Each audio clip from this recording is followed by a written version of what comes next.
one. Welcome to the GrandMaster Level Show. Today we have a special episode with a guest of honor. So, sorry, it just cut out on me. Today we have a special guest, a guest of honor, and a brand new member to Team GML. Going back into the 90s, this person has been an active person in the community for years. And I'm just completely drawing a blank right now as I'm doing this introduction. It's hard to say what he's involved in without revealing who he is, because it's like so iconic. Anyways, I reached out to Marcus about 4.5 months ago. We talked for a couple months, and within the first week of him joining our team, I could see that he was a serious asset, and I'm happy to welcome Marcus Richardson, bcbubbleman, to GrandMaster LEDs. That's what's up. How's it going, guys? Thanks for having me, both tonight and in general. Welcome. Cheers, man. Yeah, sorry, I just went completely blank there, man. I love it. I love it, dude. That's the perfect introduction for me. It's kind of like you just hit some of my hash and you're kind of like, this guy is like, makes a good hash. Totally, shout out to my channel as well. I got 90 people in the room right now. So hello to the Bubbleman's World crew and hello to the GrandMaster Level crew. Yeah, one thing I actually wanted to say in the intro, that the GrandMaster Level show would have never happened if it wasn't for Hash Church. Hash Church is what inspired the GrandMaster Level show. And we actually did it 111 weeks in a row, and I had to stop a couple of weeks because of my father, but then we went for another 70 something weeks in a row, and we've done over 400 shows in the last 7 years. And we love this community, and we're super happy to join these two communities together. These are the GrandMaster Level Show and Hash Church are the two longest standing cannabis podcasts. That's awesome. So yeah, it's pretty exciting. Well, why don't you first, for anybody that doesn't know you, can you kind of just give an introduction? Well, you've been in the game since back in the 90s. You know what? I'm totally drawing a blank, actually. No, dude, of course. Listen, I've been, I'm a lifer. I've been involved in cannabis since the first joint I ever smoked at 14. I always tell the story. It was very much like the Half-Baked movie with Dave Chappelle when him and his buddies hit that joint. And then he's like in the candy store hugging the Abba Zaba, saying, Abba Zaba, you my only friend. I was 14. I was a kid. Me and my buddy smoked a joint.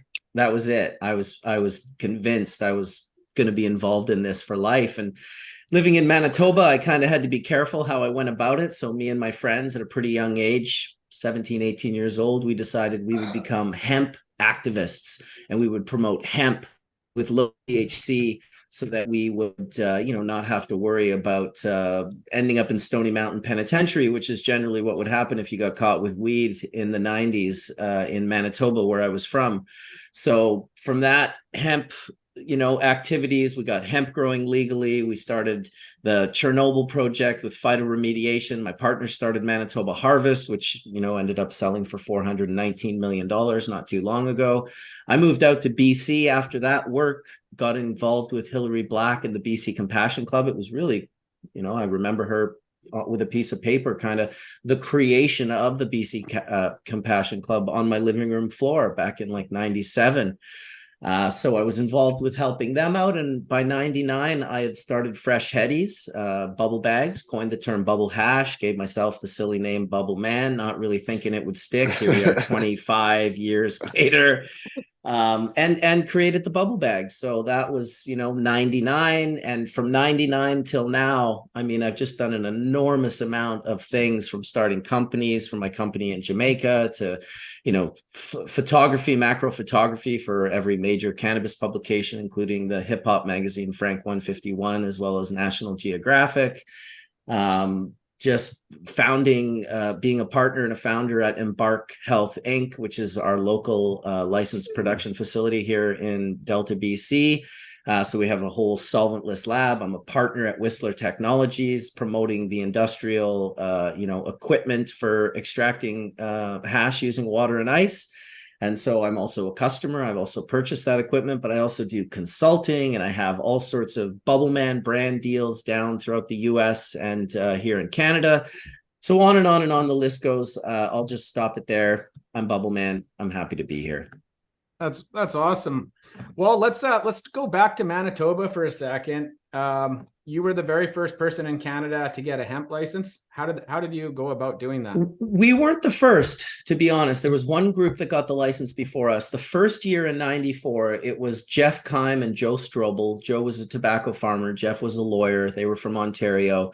And they managed to get it going when none of us got it going. However, we were the first in Manitoba in over 73 years. The next year, 95, we grew our field. There might have been like a license in Saskatchewan, and then Jeff and Joe grew one in Ontario. I think there was maybe 4 of them that were given out the second year. So it wasn't the first. Joe being the tobacco farmer and Jeff being the lawyer, they had a very unique team of really kind of getting that upper edge. And it was actually Joe Strobel because he was growing tobacco. And if you understand how they grow tobacco, they spray the fields with a chemical called radium-226, which is a radioactive nucleotide. It's why you die when you smoke cigarettes. It's not from tobacco. Tobacco is totally safe to smoke. But when you spray it with radioactive nucleotides, it becomes quite cancerous. And so his field had actually become lower. They have to measure the radium levels. And after he grew his cannabis field, his 5-acre experimental field, he found that his radiation levels were like really low, like surprisingly low. And that's actually how we learned about the phytoremediative properties of cannabis with radioactive nucleotides, meaning you can plant cannabis in radioactive soil and it'll actually clean the soil, which is called phytoremediation. That's incredible. So back what you said, that was in 98, or what year was that? That was in 95 that we grew our first field. Joe and Jeff grew theirs in 94.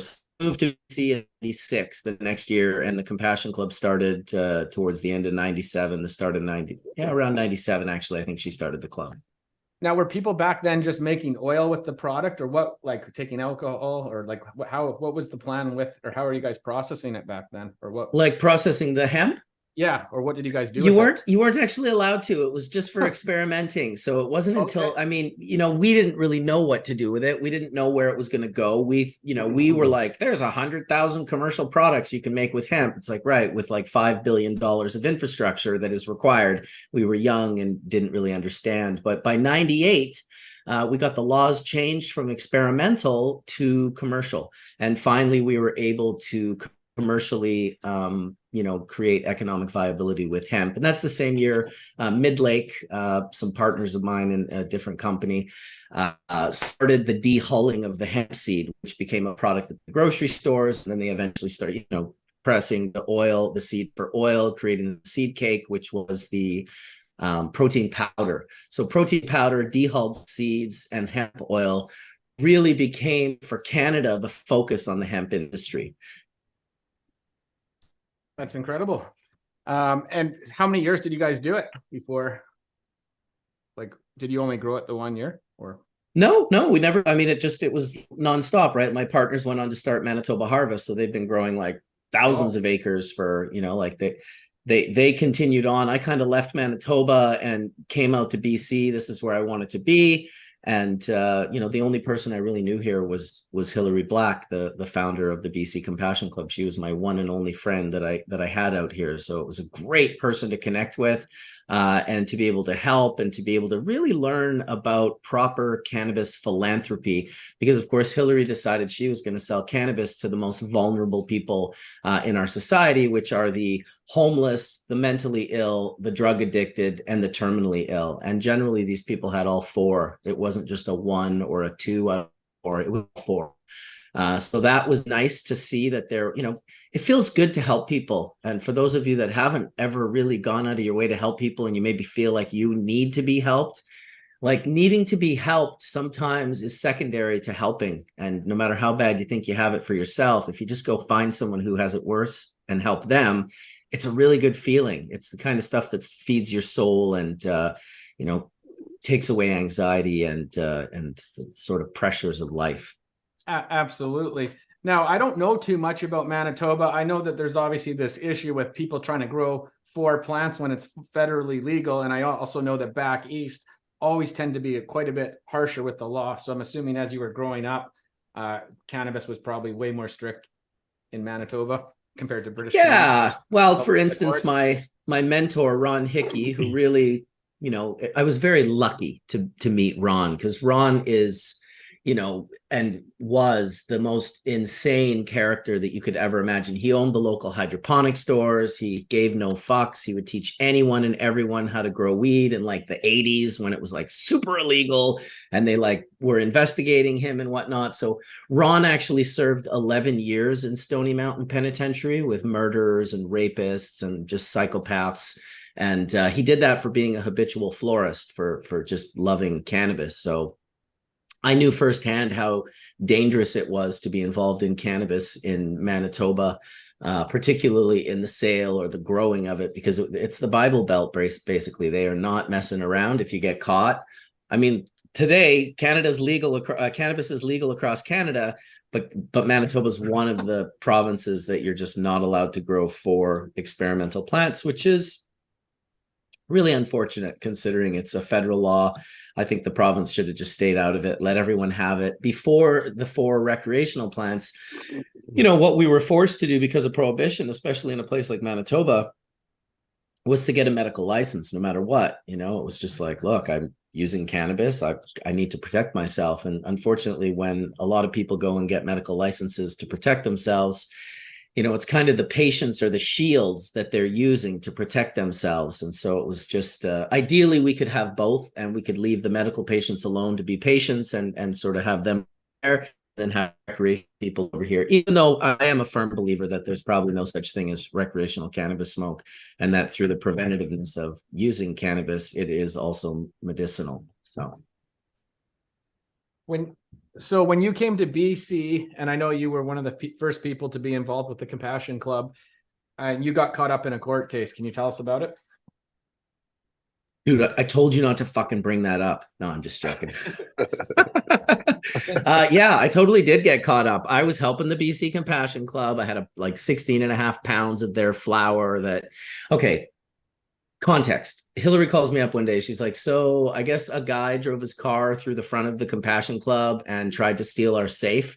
And he somehow bent open this 250-pound safe, this thick. He got it just cracked enough to allow the scent of the Renee flower that was inside to reek up the entire fucking block. So he literally drove his car through the front window of the Compassion Club to get in there and get this safe.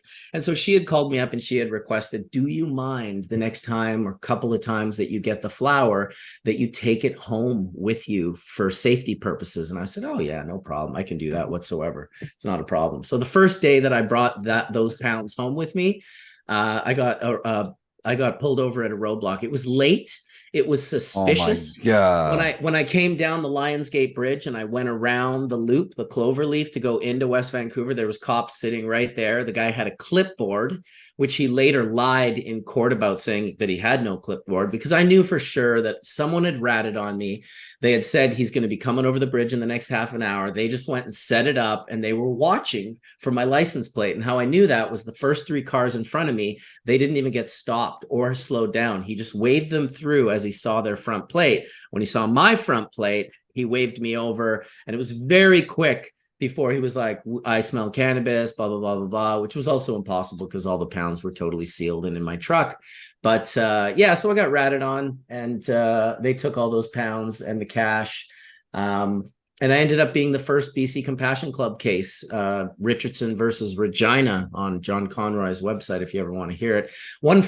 Couple funny things. We're in court. I'm standing next to John Conroy. The judges, or the prosecutor, is like, would my learned friend be able to do November 24th for the next day? And he's like, oh, I'm sorry, Your Honor, that won't work for me, blah, blah, blah, blah, blah. And then he covers the mic and leans over to me, and he's like, because I'll be at the Cannabis Cup in Amsterdam with my client. Because we went to the Cannabis Cup that year in Amsterdam, me and John Conroy together. stayed at the Hotel Torn. It was amazing. So this is like 98 that I'm doing this, right? A second funny experience that happened was at one point after the case had gone on and a lot of medical things had been established, and this was 98, fairly early. A lot of medical patients were in, I used to send a school bus to the Compassion Club and give away a quarter or an eighth of bud to anyone that could come and hang out in the court case for an hour or whatever. So I'd bring in 30 or 40 people each time. And, they had their stories, and the judge developed prostate cancer during my case. So he was suddenly piqued in interest a little more. But the prosecuting attorney actually approached John in the hallways of the court room and the court building and asked him and said, listen, our buddy Bob, a colleague of theirs they had worked for 25 years. He's like, Bob's in the hospital right now with cancer. He's got that chemotherapy going on. He's really, really sick. He's like, maybe you could convince your clients to go see him with a bag of that medicine. So while I'm being prosecuted for trafficking in cannabis, my prosecutor is trafficking in cannabis with my lawyer for a mutual friend. And I will say, absolutely did that guy weed. But how crazy is that? Yeah, that's insane. Just it's wild. Absolutely. It's crazy sometimes how corrupt it can be. Yeah, I was happy with it though, I'll be honest. But it's true with court, It's all just happening in the back, and it's all about who you know and how well you know them. And it's definitely not an ideal system. I think it's karma. Totally. A lot of that's karma too. You put a lot of good out there, and it just comes back to you in odd ways sometimes like that. Yeah. And more importantly, the way karma really works is that when you put good into the world, it doesn't necessarily come back to you. You might never see who it comes back to. And I think a lot of people in North America sometimes get it twisted. Like, as long as you put good in the world, good will come back to you. But it's like, no, it's not how karma works. You put good in the world, so there's good in the world. Whether you get to experience it or not, you just keep putting good in the world, and then you hope more people do that, because as other people do that, that is certainly when you will feel that karma come back to you. Absolutely. I'm a firm believer in karma. Yeah. So can you tell us, like, how did the bubble bag start? Like, where did that start? Like, what year, and how did it start? Like, where did the idea come from? And well, I was flipping a lot of pounds and I was pretty good at it. And then I got busted and I was like, oh my God, now I'm like a heat bag. I can't like go and interact with people and call people. And like, I have no idea of what level of seriousness they're going to, I know it's Canada and it's not like they're going to spend $3 million investigating me because I got caught with 16 pounds, but I was definitely, concerned for the people that I knew in my network. And I had an incredible network. So I was kind of like, I couldn't make money the way I was always making money. I suddenly was like, I have to do something completely different. And it was very difficult when you're very successful at something and you've built an incredible network. And suddenly, an incredible network. I had a 2-story penthouse apartment overlooking Stanley Park. I had a 5,000 square foot mansion in West Vancouver on the water overlooking the Pacific Ocean with like multiple hot tubs, layers and levels. And like, it was absolutely batshit bonkers crazy.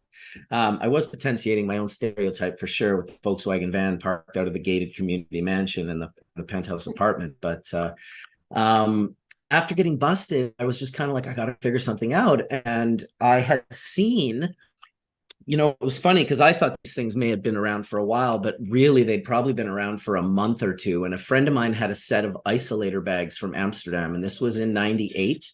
The bags were brand new. And I made a couple of batches with them, and it was just really not very inspirational at all. 2 bags, it's very hard to get like anything decent. But one day, my friend breeder Steve called me up and he was like, hey, I got some shishka berry trim if you want to try it in those bags. And, this was at the time where the shishka berry was still the 2 lines, the red and the yellow Afghan line, to create the 2 phenos of shishka berry. This is back in the early days when he really just produced that. It was like he had just produced the shishka berry. So he gave me some shishka berry trim. This is also so early, no one was considering ever using flour, but he gave me some trim that came out like 5-star. It was the first time I'd ever seen hash like that. It had blown me away. And I was also, because I was brokering so much cannabis, smoking 40 grams a day, 30 grams, 25 grams was nothing. It was nothing. I'd roll 4-gram joints and burn them like crazy. When I started making this hash, however, and those joints would really, I had a ceiling. I couldn't get higher anymore. And I was on the lookout for something to get me higher. And that concept, as well as I need to make money doing something different, really sort of led me towards these bags. And so I flew to Amsterdam. I knew Mila, I went to Mila's place in the Leidseplein, and she wasn't having the best day.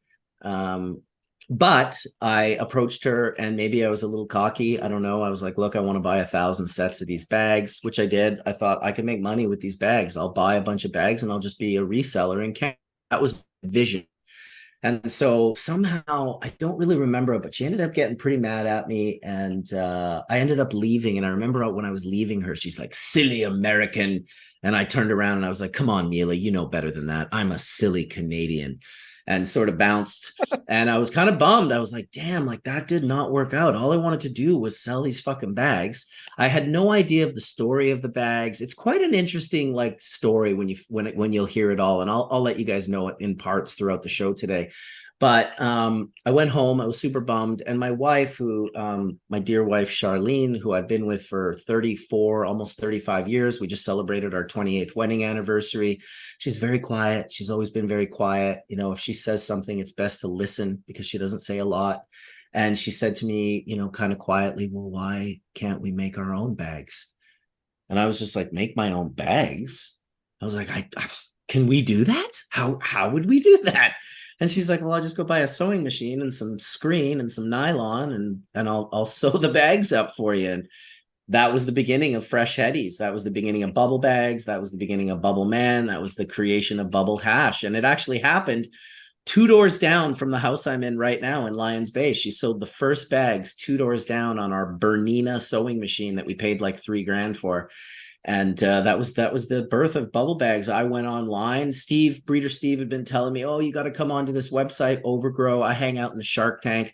Later, I would realize the Shark Tank was where all the trolls hung out and just like bashed and smashed on each other. And it was literally like the only room on Overgrow I would never visit when I went there. But I, bought a really nice digital camera and I started photographing the hash that no one had ever seen. And this was in 99 and just started growing this and selling these bags online. And, eventually I would get approached by a gentleman by the name of Mark Rose. And he would tell me, I was the manufacturer of the isolator bags. Because initially when I created Bubble Bags, you have to understand the only place for me to go once a year was Amsterdam, where Mila lived. And so every year that I went there, she had socially poisoned me to every group to this guy's a ripoff artist. Don't like this. She hated me really. Like it was beyond, and I get it. Like she had this thing and she was sitting on it and I came along with personality and gusto and just like absolutely crushed pioneering water hash while it was sitting right in her hand to do.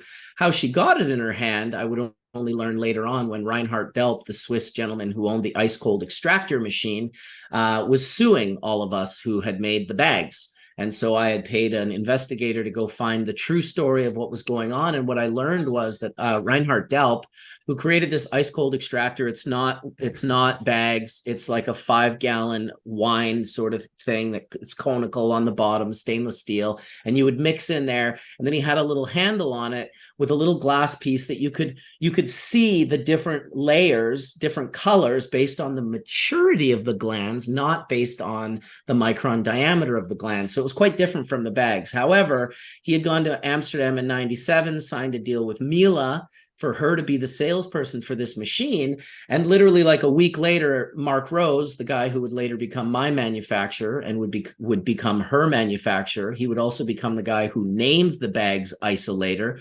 And Eldon, an old hash smoker, hash smuggler friend of ours, he was sitting on the couch looking at the machine and he said, 2 5-gallon nylon bags with screen bottoms in a 5-gallon bucket and you got the same thing. And so he created and invented the isolator bags in which he was promised he would get 5% for life and never received a penny.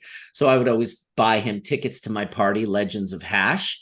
I would also let Mila come to Legends of Hash, even with the 5+6 years of beef of her kind of really creating a negative energy with certain groups. I mean, I would write for a magazine and then the editor would call me up and be like, oh my God, I just got off the phone with Mila. She screamed and yelled at me for an hour because you wrote an article.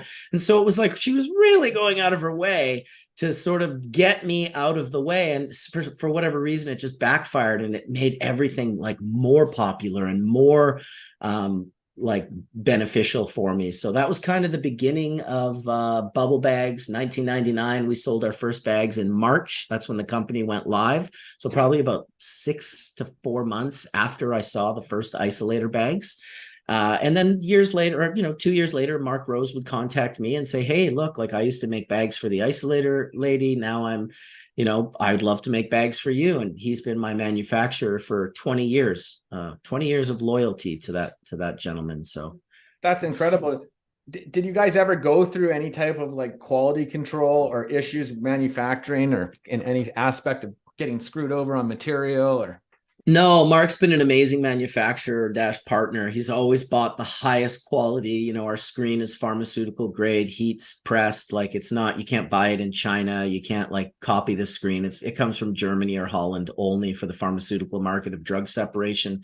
We use parachute thread. No one uses parachute thread. It's super expensive. And the reason it's expensive is you can put it in and out of water like 10,000 times in its life, and it doesn't like degrade and weaken the thread. That's why it's used for parachutes. You could probably put together why that is.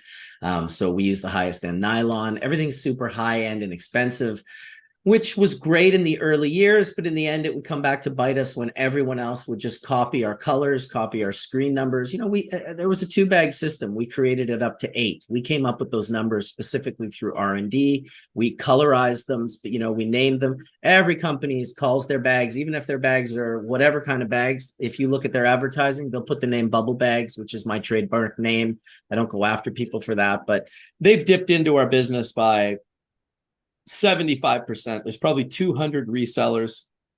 Some guys will sell 8-bag kits for like $30 on Amazon. I suspect they just disintegrate when you put them in water, but it gets a lot of people to buy them. So it's changed a lot since 99. Keep in mind, there was no dabbing. There was no melty hash. BHO was just released that year by Indra on Euroid.org. So water hash and BHO came onto the scene simultaneously. One, you needed to have exceptional material for it to come out to look great. The other, you could put anything in and it would come out and look like honey oil. So a lot of people in the beginning would make the hash. They'd say, my hash doesn't melt. It's not, why is it sandy and it doesn't stick together? And it's like, how do I fix that? And I'd be like, well, you got 2 options.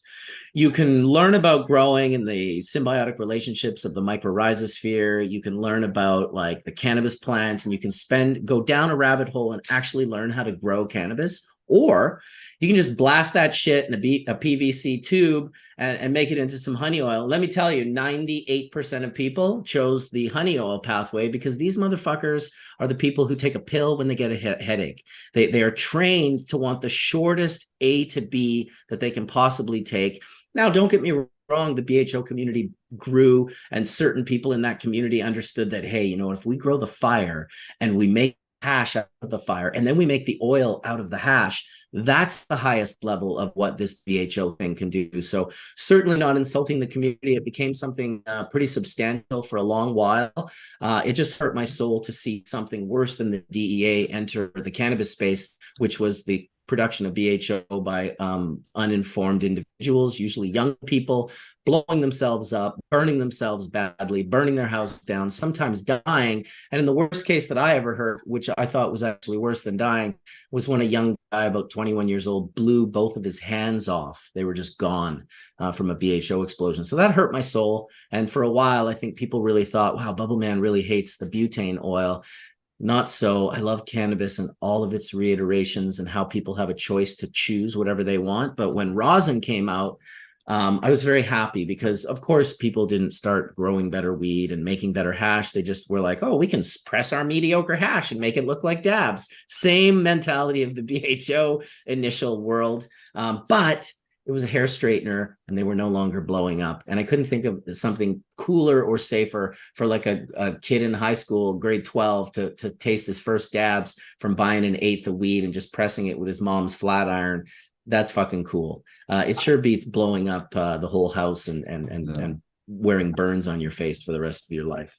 And I for can me, remember a home grower, give a home grower an ability to make a concentrate without having to, like you said, risk blowing the place up. It's huge, because if you can grow an excess of flower more than you can smoke, you can smash that, and now you've got a dab. Totally, it's amazing. Yeah, shout out to Soil Grown. Yeah, that independence of having that, like you're about 10 years ago, I got really badly home invaded, and I used to be a really deep sleeper, and that completely screwed me up to where the drop of a dime, I wake up like nothing, and it's I have to actually take edibles to just be able to sleep. And before rosin, I was, I would get a whole bunch of BHO made, and I was relying on people to make it for me, and I didn't know how to do it myself. And even when rosin first came out, I can remember His and Her Grow coming out here from Oregon, and they were pressing it with the hair press. But when I finally had like a regular press and had that independence to be able to make it myself, it just felt so nice to not having to rely on anybody else. And also, I always felt weird. Like, I know a lot of people that would make BHO would be like, oh no, it's totally safe if you put it in, a vacuum purging oven. I'd always hear people say, oh, if you flick a Bic lighter, you're going to have more butane than what's in it and stuff like that. And I don't know, I've always just not like the feeling of having BHO. I'd rather just be solventless. Yeah, the danger of like young people, you're not perceiving what's actually going on. So you're in I remember seeing a girl out on her deck, and then the barbecue was in the corner, and she's like in a bikini top, and she's blasting BHO. And right behind her in the picture is a wall outlet. So if anyone knows anything about a wall outlet, what they do inside where you can't perceive them is they spark, like all the time. They just spark. They're just shooting little sparks off nonstop inside the outlet. This is how you blow up. Also, because butane is a heavy gas, it pools. And it's invisible. So that's why they put the ethyl mercaptine in there, so you can smell it, which is also, very bad because it's oil soluble. It's accumulative in the body. It affects the central nervous system, and it's not butane or anything else. It's the contaminant that is in butane. And this is the reason why you want to get N-butane and why you want to distill your butane and make sure that it's like of a medical grade, because as you're making butane with cans, you're taking all the small amounts of poison that are in each can and you're concentrating it into your oil and then inhaling it into your body. This is fucking madness, if you ask me. Yeah, it's always kind of scared. Well, I've always just had a weird feeling about it, to be quite honest, but I have to admit though, and like I see some people in chat, I do admit that some of the flavors that you get off BHO is incredible. But yeah, I'm definitely rosin over BHO for sure myself. William Wonder put it accurately. Rosin killed BHO. Johnny B did a video, The Death of BHO. And I remember the giddy ups and all the big butane guys laughing like, oh yeah, right. Nothing's going to kill BHO. I have not seen any of those people post in years. That shit really did dry up for most people. It's fine for businesses, but for everyday people that are just at their house or apartment, just make rosin, parchment, and a hair straightener. Yeah. And there's still space like there is in every space, I suppose, for true artists. There's BHO artists out there. Shout out for Growly if you're out there listening, man. He's one that comes to my mind real quick. He goes through these extra steps, like he cleans his equipment with pure terpenes, because he was having some solvent coming up on his test, and he wanted his test to say 0 solvents back. And he realized it wasn't from his purging or any of that process. He realized it was what he was using to clean his columns with. So he switched up what he's changing his columns with to be using pure terpenes, which was, I believe it's alpha pinene maybe he's using. Yeah, D-limonene probably. Or D-limonene, yeah, you're right. It's the cheapest one, but keep this in mind, and this is super crazy and will blow your mind. D-limonene is a solvent. It's actually a hydrocarbon, right. Just like it's. Well, so is water. If you want to, right? But okay. So then let's argue deeper. Okay. Water is not a hydrocarbon, but butane and D-limonene both are hydrocarbons. They're hydrocarbon solvents. So True. they're very different. So you, depending on the test, it could still come up that you have a solvent in there, but maybe they don't see it because it's now a solvent that is naturally produced by the plant. That's why the term solventless has always seemed like a misnomer to me. Yeah. Especially if you look under that light, for real. Yeah. But I know what Nicotee was meaning when he created it. He was in Colorado at a time where dabs basically meant BHO. That's what dabs meant. And he was like, I want to show people that you can dab melt. And we had been smoking melt already at that point for probably 10 years. But this was dabbing now. This was like the birth of quartz bangers and D-nails. And so titanium swing plate. What's that? Hashmaster cut. Hashmaster. I never had one, but there you go. I wanted to bring this up, and actually, in all of our conversations in the last few months, I never brought this up yet, but I know you're damn well going to know what I'm talking about. Now, this is a strain that's long lost, but I know you must be familiar with the old school hash plant strain. It was just this unreal flavor. It was around, last time I think I saw it was around like 2003 or 2004 was the last time I saw it. Do you remember that strain? You must have worked with that lots then. Oh yeah, dude, like ridiculous. I had that strain published in multiple magazines for sure. I'm looking online real quick because I think my website is down right now, my Full Melt Bubble website, because if it wasn't, I could go on there and find, buds of your head, and these are like the lower buds. My buddy on the Sunshine Coast used to crush that BC hash plant. One of the photos of the cracked seed on my bubblemanbrand.com photography website, it's one of the first pictures. It's not the elongated one. That's the lamb's bread from Jamaica. But the other one, it's a rounder one, more looks like a walnut. That one is the BC hash plant, and it was a 25-year-old seed that I managed to crack.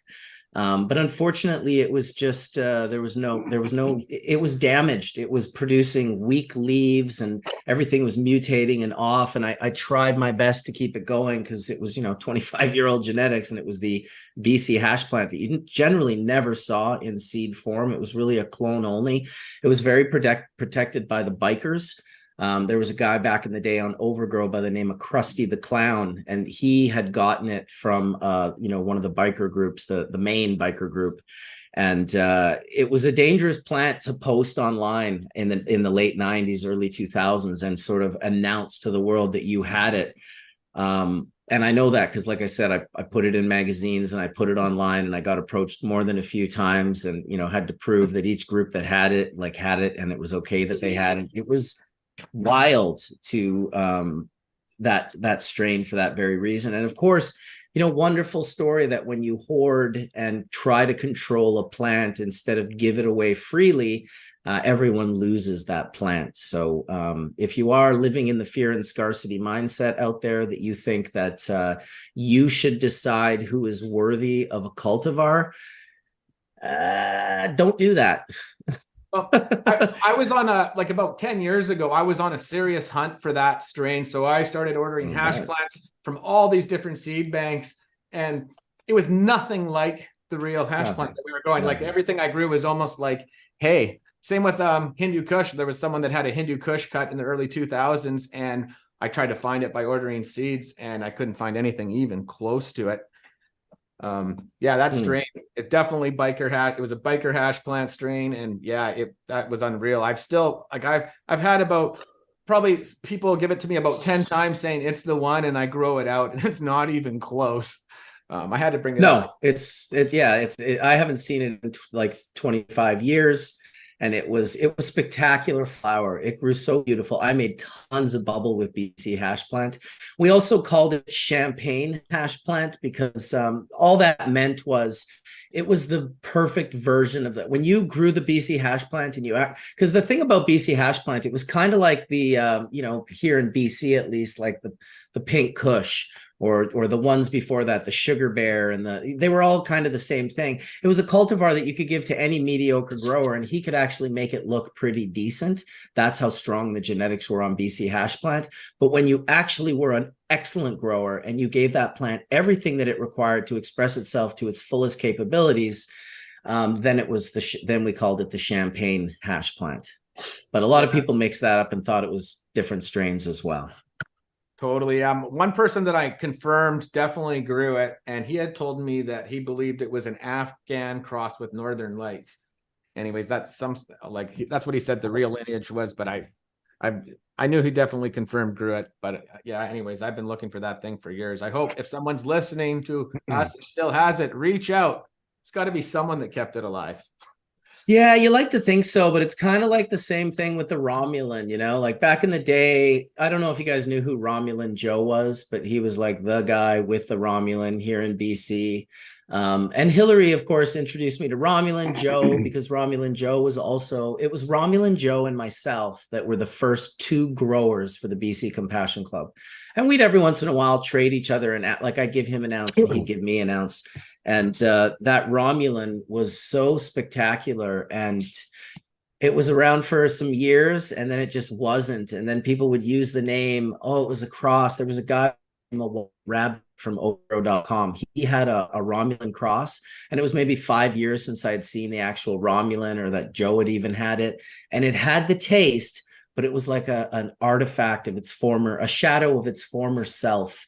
It just, it was 30%, but it was so special. And I still to this day just can't even recall. I mean, obviously the pininess and all of that everyone writes on the boards, but this was very close to home with me. And I think that sometimes these strains, they become stories, they become it's like suddenly people that just want to be involved in the conversation are telling these stories, but have never actually tasted the flower, or they tasted what they thought was Romulan 10 years later, and then that's gone. And so now 25 years later, they're thinking the Romulan is the Romulan that was actually the shadow of its former self Romulan kind of thing. So yeah. It's tough. I hope our industry can fix that. I hope that one day we're always going to have names for cannabis, but I think that the true makeup of what the plant is, the true lineage of a plant, to me, is the chemovar. It's the cannabinoid and volatile organic compound profiles.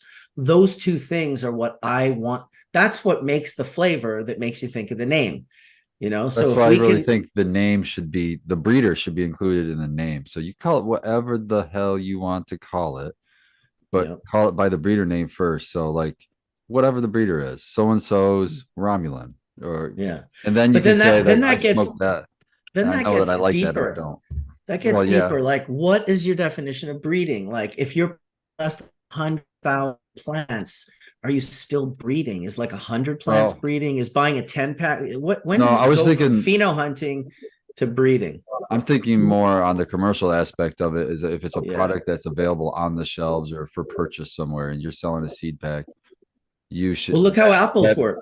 Yeah, apples have a name, but there's only one Gala apple, and it goes back to the breeder of that Gala apple. There aren't 470 fucking Gala apples like there are wedding cakes. I like that. Once you make the strain and you give it the name, you don't have to put your name on it, because everyone's going to know, well, that's so-and-so's. It's the only one. The only one. Right. It's like there's so many examples of what you're saying, like Gorilla Glue, all these big strains that people say all of them. It's not. No, I know that's the problem, because it's easy. And that's the thing. Like, if you gave someone something and you said, hey, this is the OG, and you were like, oh yeah.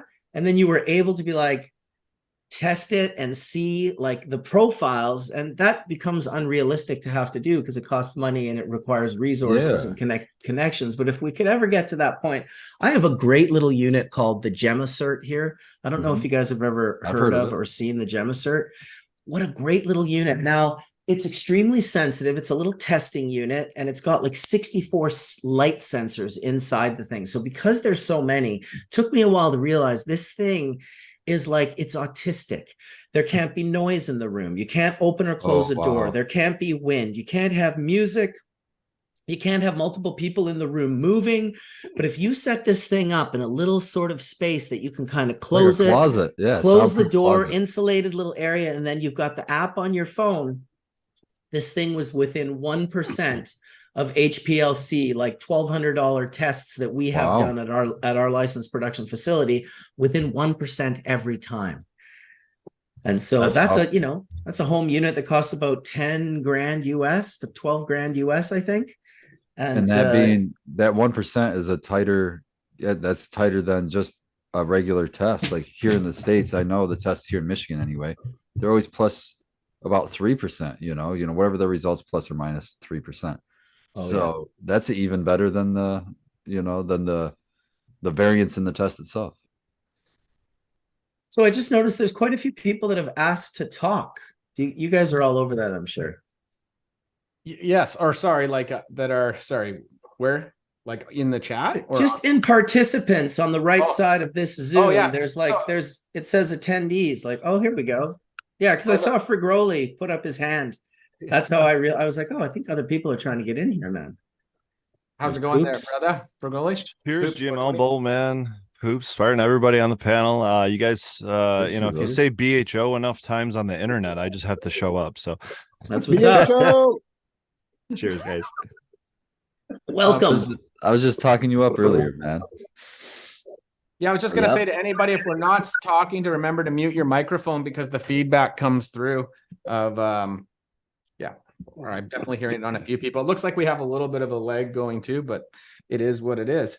I actually just wanted to quickly touch on the bubble bags again, because for years, I don't know that much about bubble hash. And I've heard so many people say, oh, you can get them so much cheaper.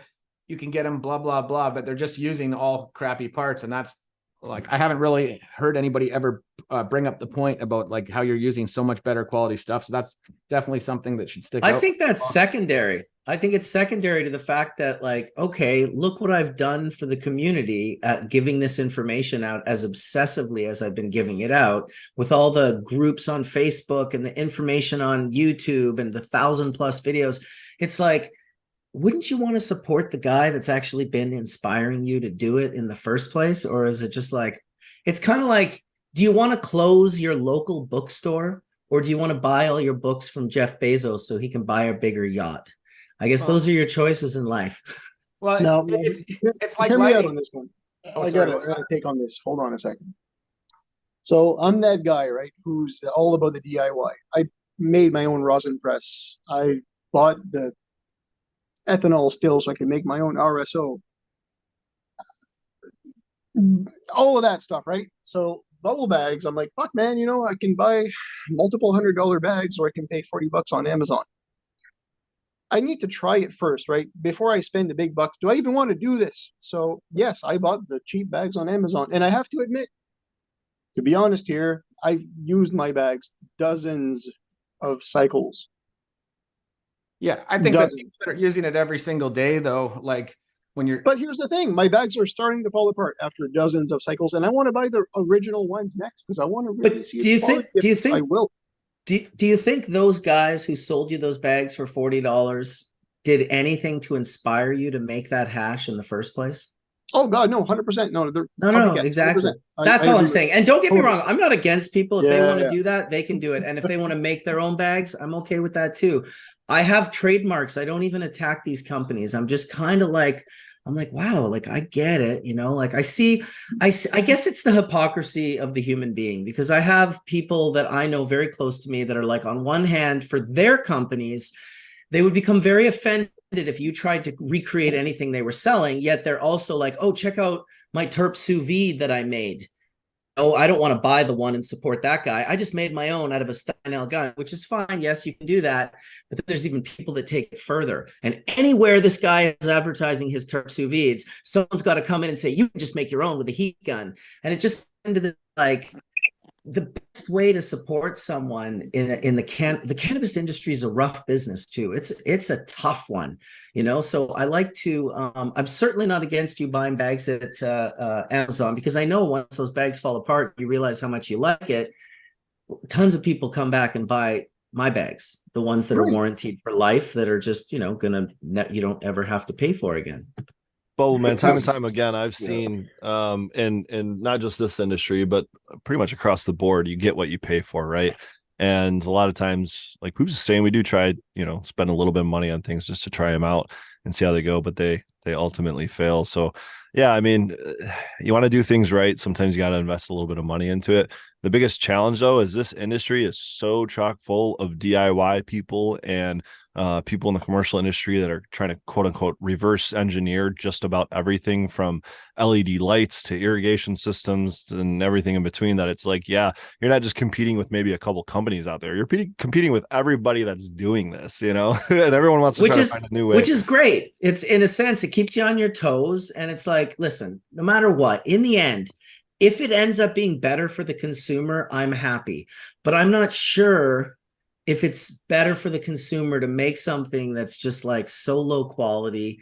I get a lot of customers that hit me up for those bags and they want warranties, because they literally thought, a big chunk of those customers thought they were buying the bags off me, because the guys have named these companies Bubble Bag Dude and Bubble Guy and all of these different names, where people are like, can you warranty these bags? I was really not impressed. They're garbage. I can't believe you say they're so good. And then I'm like, dude, those aren't my bags. Yeah, I think I'm gonna pick up a Singer sewing machine and start a company called Bubble Mail, because it'll show up as Bubble Man. Dude, I want to invest in your company. But when I was talking about it and bring it up, I kind of feel it's similar to our lights. Like when we make our lights, we do not cut any corners. We use the best of the best in every single aspect. And, it sticks out, and it's like, we don't have failures like other companies too. So it's like the same thing. You get what you pay for. I think you guys said it pretty well, because it's like, it's the same thing. We have the exact same principles when it comes to that. I got a buddy that I have a project, shout out to Baked Pone with, and we're building out a small grow. And everything is like what we've dreamed of having, if you could have in your grow room. You're putting it in. So the first thing was floor drains, and then we got PVC walls that there's no wood in it, nothing. You can spray them with water, they do not mold. And it's just like PVC paneling. It's amazing. The ceiling, the both side walls, it's like walking into a light box, like those light boxes you can take pictures of buds in and stuff.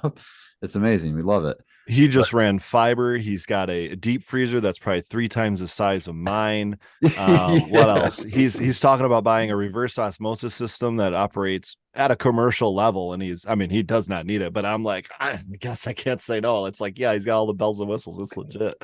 But he's got this saying, and I love it. It's called buy once and cry once. He's like, you can save money, and then you're going to buy it again and cry about it the next time for not buying what you needed to begin with. Dude. And it's always, I just bought this one because I needed to save money. And then it's like, well, but now your mentality has you spending more money than you should have on the very product that you were trying to save money on. Or producing a lower quality end product in the end because you skimped out, or the company skimped out on something, Hey, so I got a question on that. So as far as making your product last, like your bubble bags, what is the best way to clean your bubble bags after a run? Well, the best way is to clean them instantly as you're pulling the resin out. And this is the trick. And this is why when this question would get answered, different people would hear different things, because you'd say you got to get the resin off right away. You can't just leave them at room temperature for any amount of time. But people running mediocre material would hear that and go, that's not true. I leave my bags and then I just scrub them lightly in the water and the resin just falls off of them. Yeah, sure, because it's garbage resin. But if you have anything that's decent, that will literally melt temperature, you want to maybe pull the bags in a colder environment if you can. And if you can't, you want to have another bucket with ice and water that you can soak those bags into in between pulling the hash and getting the bag clean. They need to go into a bucket, get rinsed really well, and then I use a big hose where I rinse them again and I hang them to dry. If you wash them and rinse them like that, they literally last forever. But This becomes about awareness, and everyone has a different level of awareness. You know, those certain people that could just see like a hair out of place from a mile away. Like those people keep their bags immaculate, right? Those people are the people who have the SOPs where they learn to cook in a high-end kitchen as a sous chef. Those are the kind of people that make exceptional hash makers. Lazy people who just want to do things later and they don't want to do right. Oh, I'll just put my bags over there. It's like, have you ever had your bags get borrowed by a friend or a tent? Same thing. I tell people, don't lend your tent or your fucking bags. These motherfuckers will ruin them, especially if they're your good friend. You know, if it's a stranger, they'll probably bring it back in perfect shape. But a good friend will fuck that shit up beyond recognition. It's like, dude, what did you do to these bags? Like, what did you do to them? I've seen some bags come back, bro. I was just like, you can have these bags now. There you go. You got your own bags.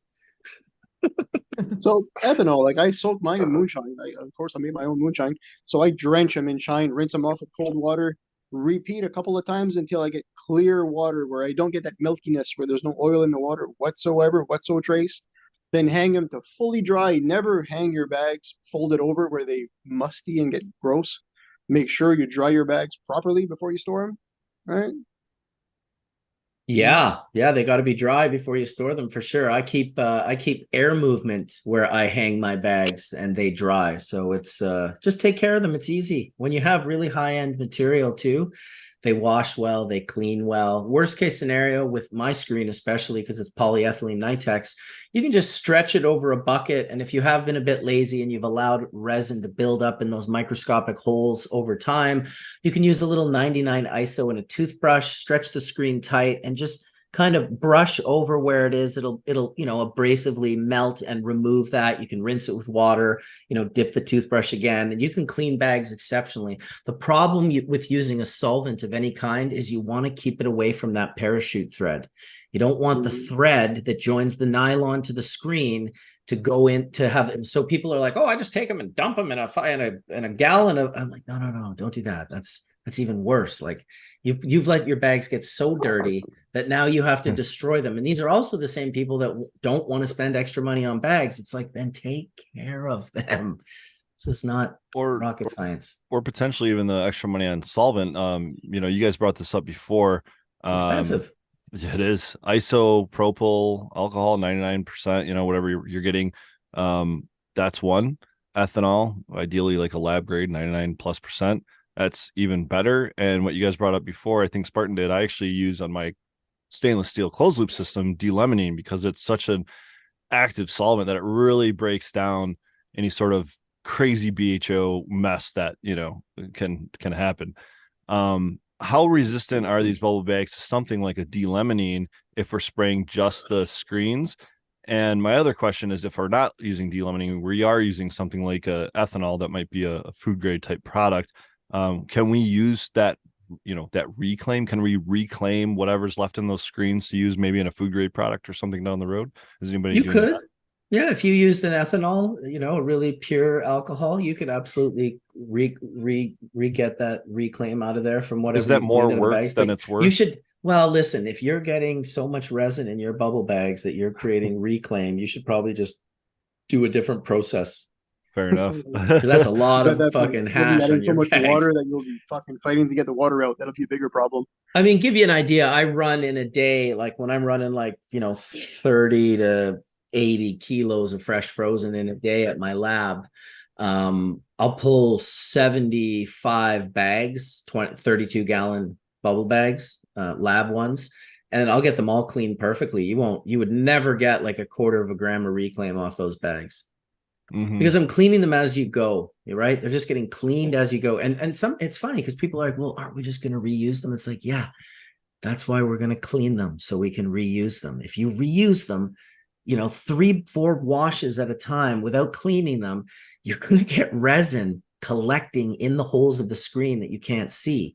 And it's going to end up making the bags inefficient, because when the resin starts falling, there's going to be patches of the screen that no longer has a hole. Right. When you buy your screen as well, and a lot of people don't know this about the screen, there's the thread count, but then there's also the thread diameter. How wide the thread diameter is decides the percentage of open holes versus thread, if that makes any sense to you, right? When I make these holes with my fingers, because of the thickness of my fingers, sure, I can still make a specific micron size hole, but if the thread has a thick diameter, I'll have less percentage of holes per that diameter of screen. So there's also that knowledge. Do you think the people who are copying and making these bags out of China have any idea whatsoever about that? That's a very important factor in our Well, screen. if they're watching the show, they do now, Bubbleman. You're letting Well, them know. but they don't know the magic numbers. They don't know the magic numbers. And there is a sweet spot in those numbers. So I suggest that they buy my bags and get a microscope out and figure it out Reverse that engineer, baby. Love it. Yeah. Charlene, do we have any questions in chat, or have there any been highlighted? You haven't got a chance to say hi, by the way. Oh, yeah, she's muted there. All right, I'm here. Hi, guys. So I have a couple questions. Early on, somebody just kept saying, ask about the PG, ask about the PG, ask about the PG. You know what they're referencing with that? They're talking about some kind of strain. Yeah, what's the PG? There was a strain called Prince George, if that's what they're referring to, that from British Columbia, that was like a super early strain that would harvest. It would be done in the mid-August. I don't know if they're talking about that. That's definitely about. I was gonna say PGRs, but no, if they're just saying PG, I can't think of anything else besides that. Okay, Yeah. maybe they'll chime back in. We've got, let's see, what's the difference between using dry ice and water in the bags? Well, one's really good, and one is like the biggest accident to ever happen to hash making. Just once again, someone with no knowledge, just no understanding, completely just. I'll show you in a nutshell what the difference is, because I think this answer is best done with photography. So when you use dry ice right off the bat, okay, if you ever just let dry ice melt in a bowl and then take a wet paper towel or a dry paper towel and wipe the inside of the bowl, you'll see that there's a mystery oil that's present in that bowl. Step one, keep that as far away from your resin as humanly possible. I guess it depends on if you're getting distilled, you're getting properly made dry ice that's specifically for that, but still I'll explain to you the reason why you don't want to do that. If I can figure out opening my website. Oh yeah, here we go. So when you use water, okay, everything is floating in the water, and the water acts as a transfer chamber. So you're throwing in your water, you're throwing in your ice, you're throwing in your flour, you're mixing it all up. These delicate little trichomes, right, that are sitting on these abscession layers, they break as they become brittle because they're wax, right? They're encased in wax. Inside is all the oils and the cannabinoids, right? But it's wax. It becomes brittle when it's cold. The ice smashing back and forth breaks it. And because of its density, even in water, it's affected by gravity. So it sinks. Everything else is floating. That is why when you make bubble, you can get these, like, I don't know, here's a bubble picture. This might be like a 120 maybe. So you can see that, like, yeah, there's a tiny bit of contaminant, but it's definitely lower than 2 or 3%.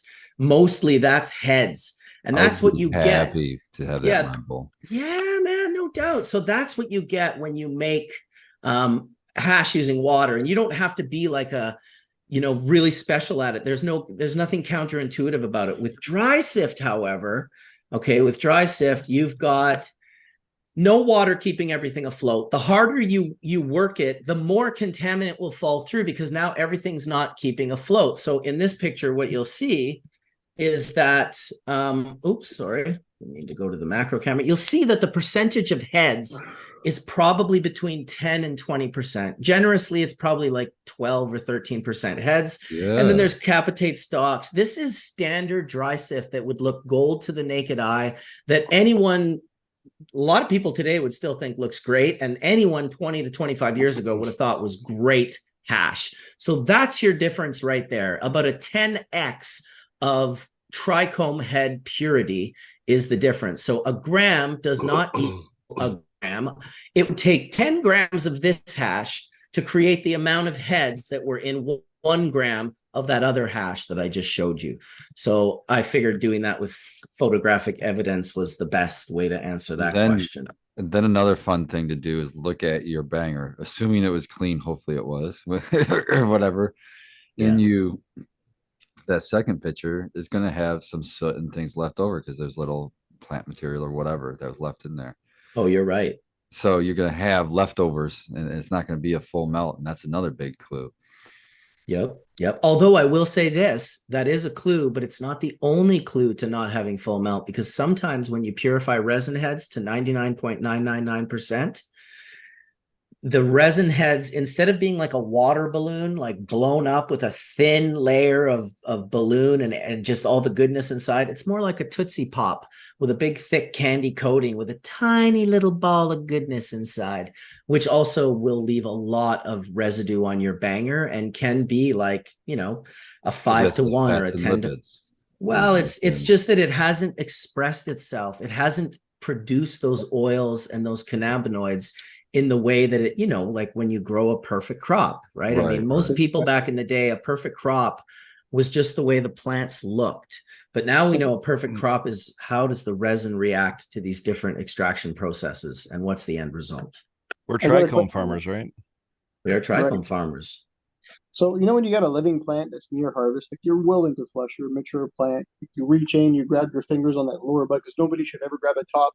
You deserve to be punched the fuck out for touching a top bud. But anyway, let's say, you gently and respectfully grab a lower nug and you grab that resin, and you touch your fingers and you get that super sticky, oily, fucking filmy resin versus the plants that have that dry resin where you have to squeeze it and squish the heads, where your fingers have hash on them, but don't have that oily, right? What do you prefer? Do you prefer the sticky, oily hash touch, or do you prefer that dry resin plant? Well, I mean, for me, it's I love cannabis in all of its forms, and I love how it all feels. Of course, sticky is great and wonderful. When it comes to the smoking or the vaporizing of the final product, in regards to being asked like what my favorite strain, cultivar, like taste, flavor, whatever is, I love anything that's been grown to damn near perfection. I love when it's expressed itself like a 10 out of 10, whether it's a gas, whether it's a funk, a garlic, a fruity, a mixture of the two, a haze, terpenoline rich, whatever it is. I just love it when it's been grown in a way that when I hit it, I'm like, this is special. This is special. That's what I'm kind of always looking for, but I know I'm the anomaly. Well, since you guys were talking about tumbling, it's something that for a good few years we used to, because like I remember when BHO was on the new still, and people would charge, they'd want 50% of your material to process it. And that seemed like a lot to give up at that time. So we started tumbling it. And I can remember if you going over 2 minutes long, like we had to have like different batches, because you go like slightly longer than 2 minutes, there was just so much green and stuff that would get in it. And we would use it for edibles. But yeah, definitely there's the color of the rosin that comes out from tumbling that shake versus doing it the other way. It's night and day difference. Did you ever see my great gardener videos on Bubbleman's? Did some I definitely videos seen some of them. Gardeners. I definitely have When seen, I I don't know first- if I've seen them all of them, but I've definitely when I went to his place the first time, he showed me the keef, and I was like, dude, this keef is like really green. He's like, well, that was the 24-hour extraction. And I was like, what? I was like, what? He's like, yeah, I run it for just 24 hours. And I'm like, what are you getting? Like 93% yields? Like you're just turning everything to dust and it's fucking going through the screen. Like, what the fuck? Oh, but man. I will give this to him. He did produce some, he grew really nice weed. They just didn't really understand how to make hash back then. Even with the water hash and the bubble bags, the jerry-rigged system they had was like absolutely bonkers. But when I went over there and got a hold of their resin, oh my goodness, there was some really nice things that came out of that sift. But once again, don't run it for 24 hours. Anyone that's listening. So that brings a question: how long should you run your washing machine for? Like 30 minutes? It's subjective. An hour and a half? It's subjective, and it changes for the resin. So you should run it in a way that keeps you most happy. So, you've got two schools.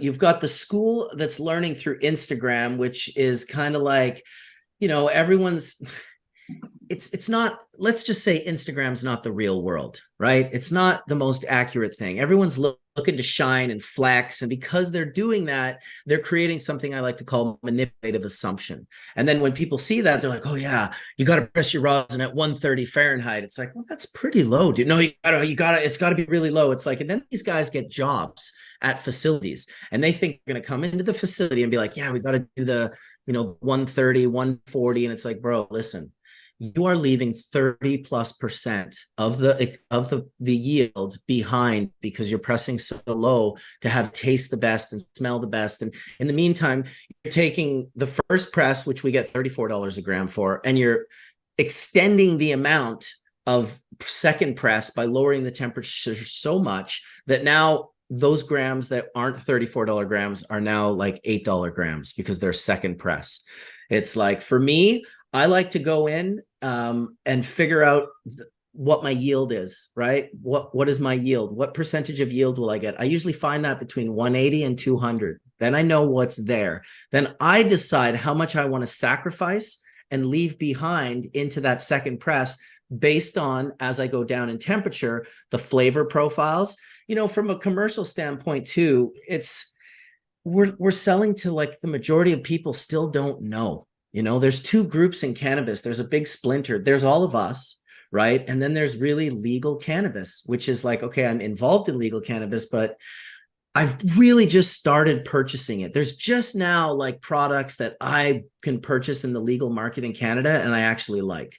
I tried these vegan gummies the other day that like tasted like peaches. They were so delicious. I've had, some of the live hash rosin diamond saw from Woody Nelson, Caitlin and Ty and those guys over in the Kootenays. Earthwell Farms, we just made a ton of full melt bubble and beautiful rosin, for $50 a gram retail. So this is like, they're interesting cross sections of like how you, like, if it's just for personal, yeah, I can go online and show everyone like, yeah, I press at the lowest temperature and, I mix my washing machine for 2 minutes and then I just get the best heads off. It's like, dude, if you came to my facility, I'm going to turn my washer on for like at least an hour at a time and let it wash. And I might do that 3 or 4 times a day. And I will yield hash each and every time. And you'll see that the quality of the hash barely goes down. And if it does go down, I can see it clearly with my own eyes in the freeze dryer trays, and I can just push that to another grade. But there's definitely different ways of doing things when you're doing them commercially versus for personal. And so I think they're very different conversations. And I may have gone off on a very bad tangent there, Mr. Oh, no. I think it's nice the best comes out in the first hour, right? It can, but I'll tell you, I've seen some incredible shit come out in the 4th hour, like incredible, like full melt, like 5+ star.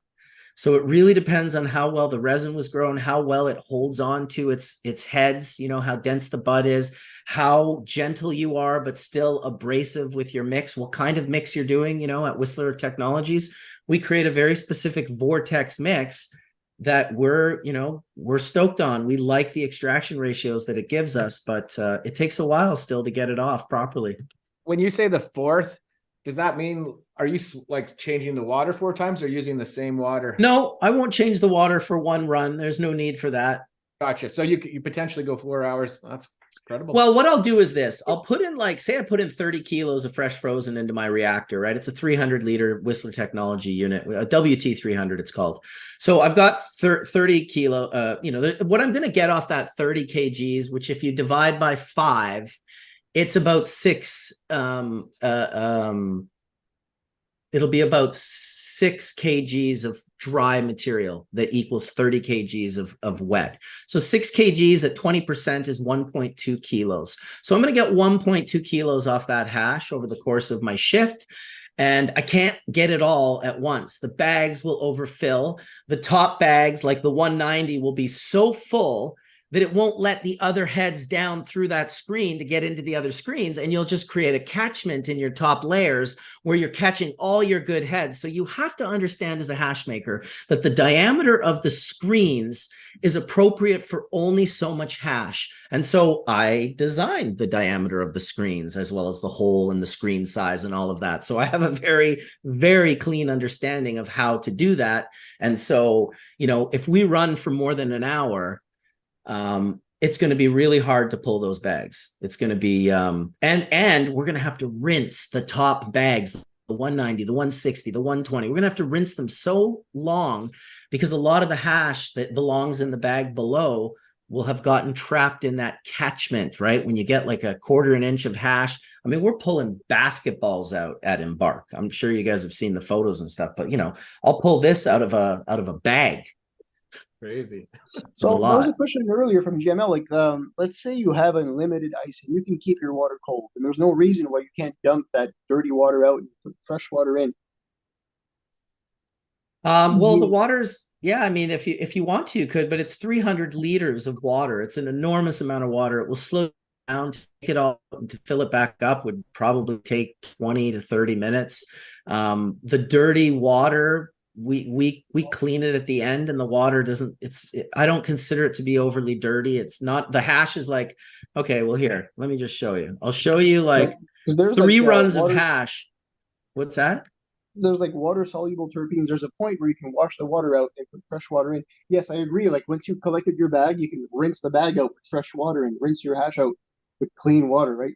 But is great for personal use, total waste of time and shrinkage of margins for a commercial facility. You're coming up with ways to destroy your margin, right? The more labor, the longer you take, the longer people have to stay there.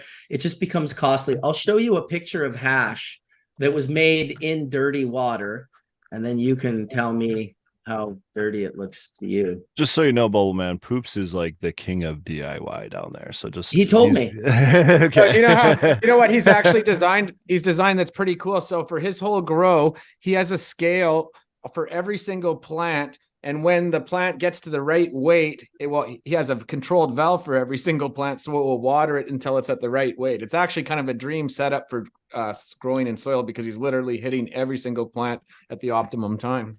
Nice. Yeah. I mean, listen, when you do things this is the thing, right? When you're doing things on a personal level, that's amazing and great. But when you're doing things on a commercial level, and this is what happens all the time, you get guys doing it on a personal level, shit talking the guys doing it on a commercial level, when it's like, well, you're making like 100 grams and I'm making like 100 kilos.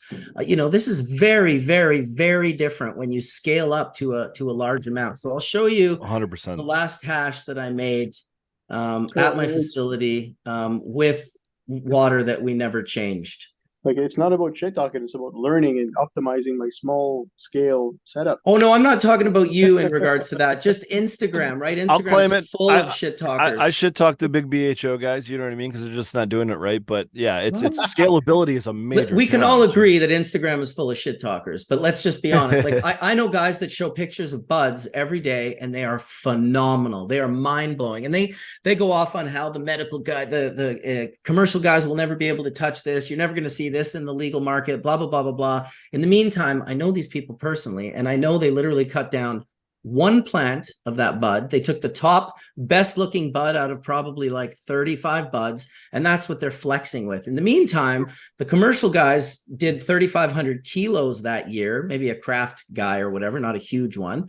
But it's different when you're trying to do it on that level. So yes, I think it's important to learn on the smaller levels as much as we can. But when you scale up, everything changes. And the things that you create for small size don't always make it through to larger size. Bubbleman, if I may, speaking of scalability and extraction, especially of heads, Superior Buds had a question for you when you were on the Variables podcast that we never got to, and he actually posed it threw it at me last night on the podcast. Have you ever heard of Cryomass Technologies out of I think they're out of California? Okay, so that was Crony part of that team originally, and then it got sort of sold to Precision Extraction, I believe. I can't remember what the owner's name is. I was really excited. Probably Agrify owes them. I haven't seen great things from it as of yet. I do know that there's a unit being developed right now, and I've been in contact with the group where it'll actually clean until we can clean sift up. That's really the most important thing. Because if you make a bunch of sift that's like 50% heads, you're still going to bring enough contaminant into whatever extraction. See, what the cryomass was really about was, or the cryo can before it was cryomass, was about changing the inputs of extraction. It wasn't about putting show guys and bubble guys and dry sift guys out of business. It was about like, here, instead of putting your inputs as flour, put this in as your inputs. We're going to create a machine that we can take out on the farm, do a full, liquid nitrogen extraction with screens inside this machine, get a really pure heads. And then you could take those heads. But if those heads are less than like 70% purity, 80% purity, it's going to have a drastic outcome, an effect on whatever processes we use to extract it. It just will. There'll be things there that we don't want to pull. So then at that point, okay, yeah, I could take those heads and I could just put them in my reactor and let them sink through the screens, no mixing, no, and I could isolate the heads, but I'm still freeze drying. It's still a lot of labor and energy involved. Whereas if there was a machine that you could take this dirty sift and dump it into that machine and have it go through some type of a system or a loop where you just isolated all the heads from all of the contaminant, and that machine has been built and it'll be announced and shown probably in the next maybe 6 months or a little bit longer. I think that cryomass will need this machine to have their success. And if that machine gets approached with cryomass, and because at this point in time, cryomass should be everywhere, but it's really not. There's no one really posting about it. I haven't really seen a lot of quality that's come out of it so far. It took a long time to even make one unit. I think the concept is there. Being able to isolate the resin on the field into like a very pure form, and then give it to guys like you and me and everyone else that does extractions. That's what it seems like. It seems like they're trying to find a step to mass refine the product to kind of remove as much contaminant as quickly and as efficiently as possible with a lot of material to get you down to a lot of trichome heads, but it's still not like a dabbable product. It's still not like the end product. It seems like more of a refinery process. I was just curious to know your thoughts on that, and you've expanded more than I could figure out last night on my own, quite frankly, already. So I appreciate that. But it was interesting seeing liquid nitrogen used in this process. And we figured, there's got to be some further refinement if we're going to have some sort of vendable product at the end of this process. And we're kind of just, throwing ideas out, and we're like, man, what are they going to have, like some conveyor belt of a charged static screen to remove most of this stuff that, I don't know how they're going to end up doing that. But yeah, if they combine that technology with something like you're saying, maybe you can make it modular and have, a product at the end of it. Yeah. I just noticed. Go ahead. No, I was just noticing like a minute ago, we both had 230 people on our channel at the same time. We almost have 500 people here between both channels, which is pretty cool. That's what's up. That's what's up. No, the thing I was going to say is that, we all want to make the best material. Of course, we're all obsessed with that.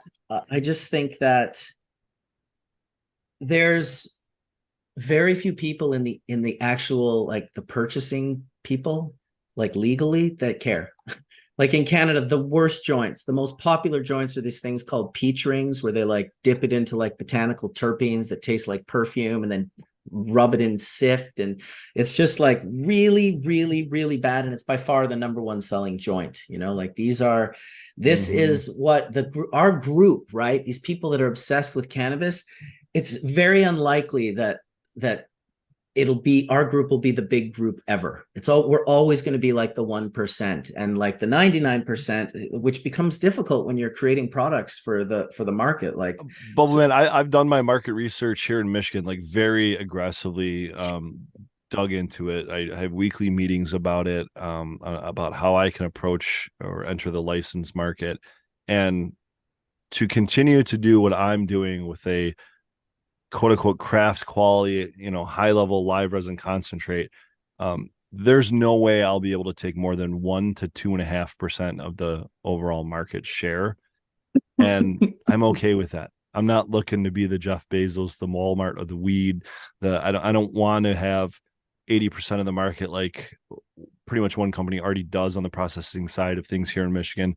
I'm just looking to put out a craft top shelf product that is accessible to everyone but is there for those that want it, you know? Absolutely. But you have to understand the only way you'll be able to do that is if a company brings you in that is selling a bunch of swag and paying all their bills so that you can do that. Right. That's just what you or have I to have to do it. understand. Or I have to spend basically 80% of my amount doing toll work or white branding or this other crap that isn't, you know, under the Ferroli brand, isn't the high quality clementines and lime skunks. And, you know, it sucks, man. So you're selling in Michigan in the legal market? No, I'm not in the licensed market. I'm a caregiver here in Michigan, but I've worked in the well, dude, I've got a project in Michigan with a really fucking great group. Maybe I'll bring you in for a conversation.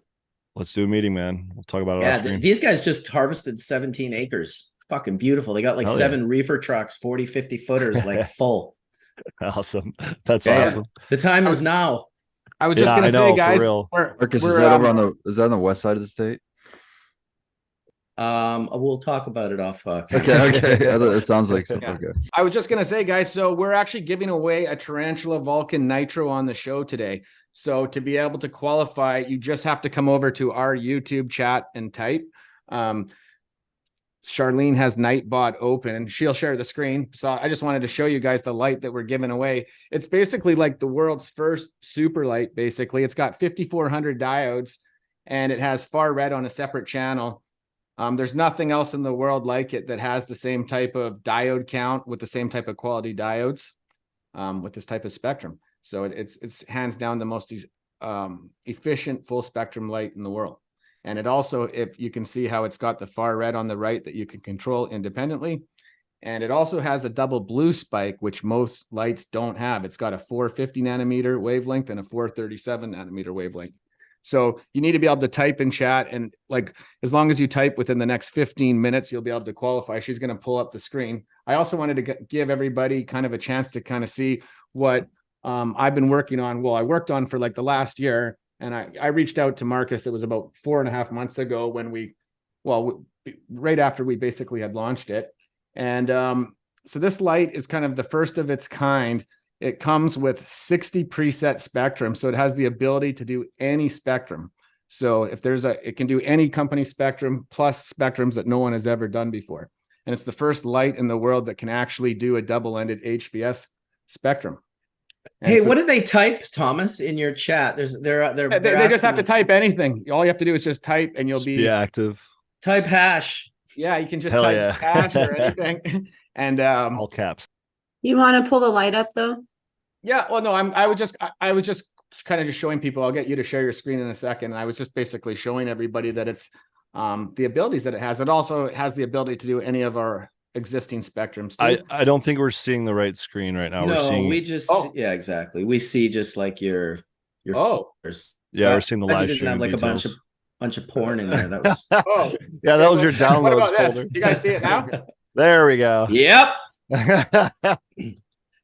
People are like, what the fuck is this guy talking about? I mean, it was all good files. I did scan through it. I got a little nervous myself, but so you might want to start over in the sense of like, at least, okay, these are 60 preset spectrums. Let's start there. Gotcha. Yeah. So anyways, this is the Tarantula Borg these are 60 of the preset spectrums that it has. And again, like I was talking about the 2 different blue wavelengths. So you guys didn't get to see the Vulcan Nitro either. I guess not when I was showing them. Nope.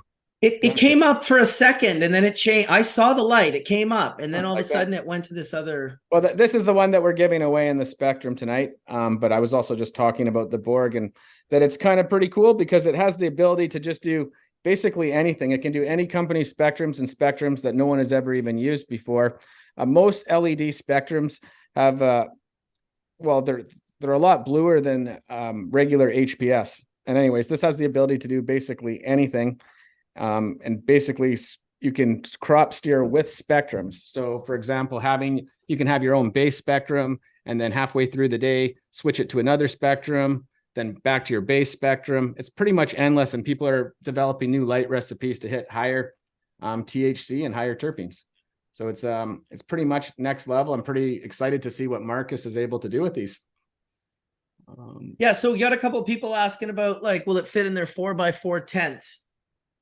It will. The Borg itself would be, if you were going to put it in a tent, I would really recommend that you put it in a 5x5 We actually, if you're actually growing in a tent, we've designed a light that's designed specifically for a tent that has the world's best coverage. There's actually nothing even close to it, where you're basically getting the same coverage in the middle all the way to the far corners. And we came up with a special diode configuration to do this.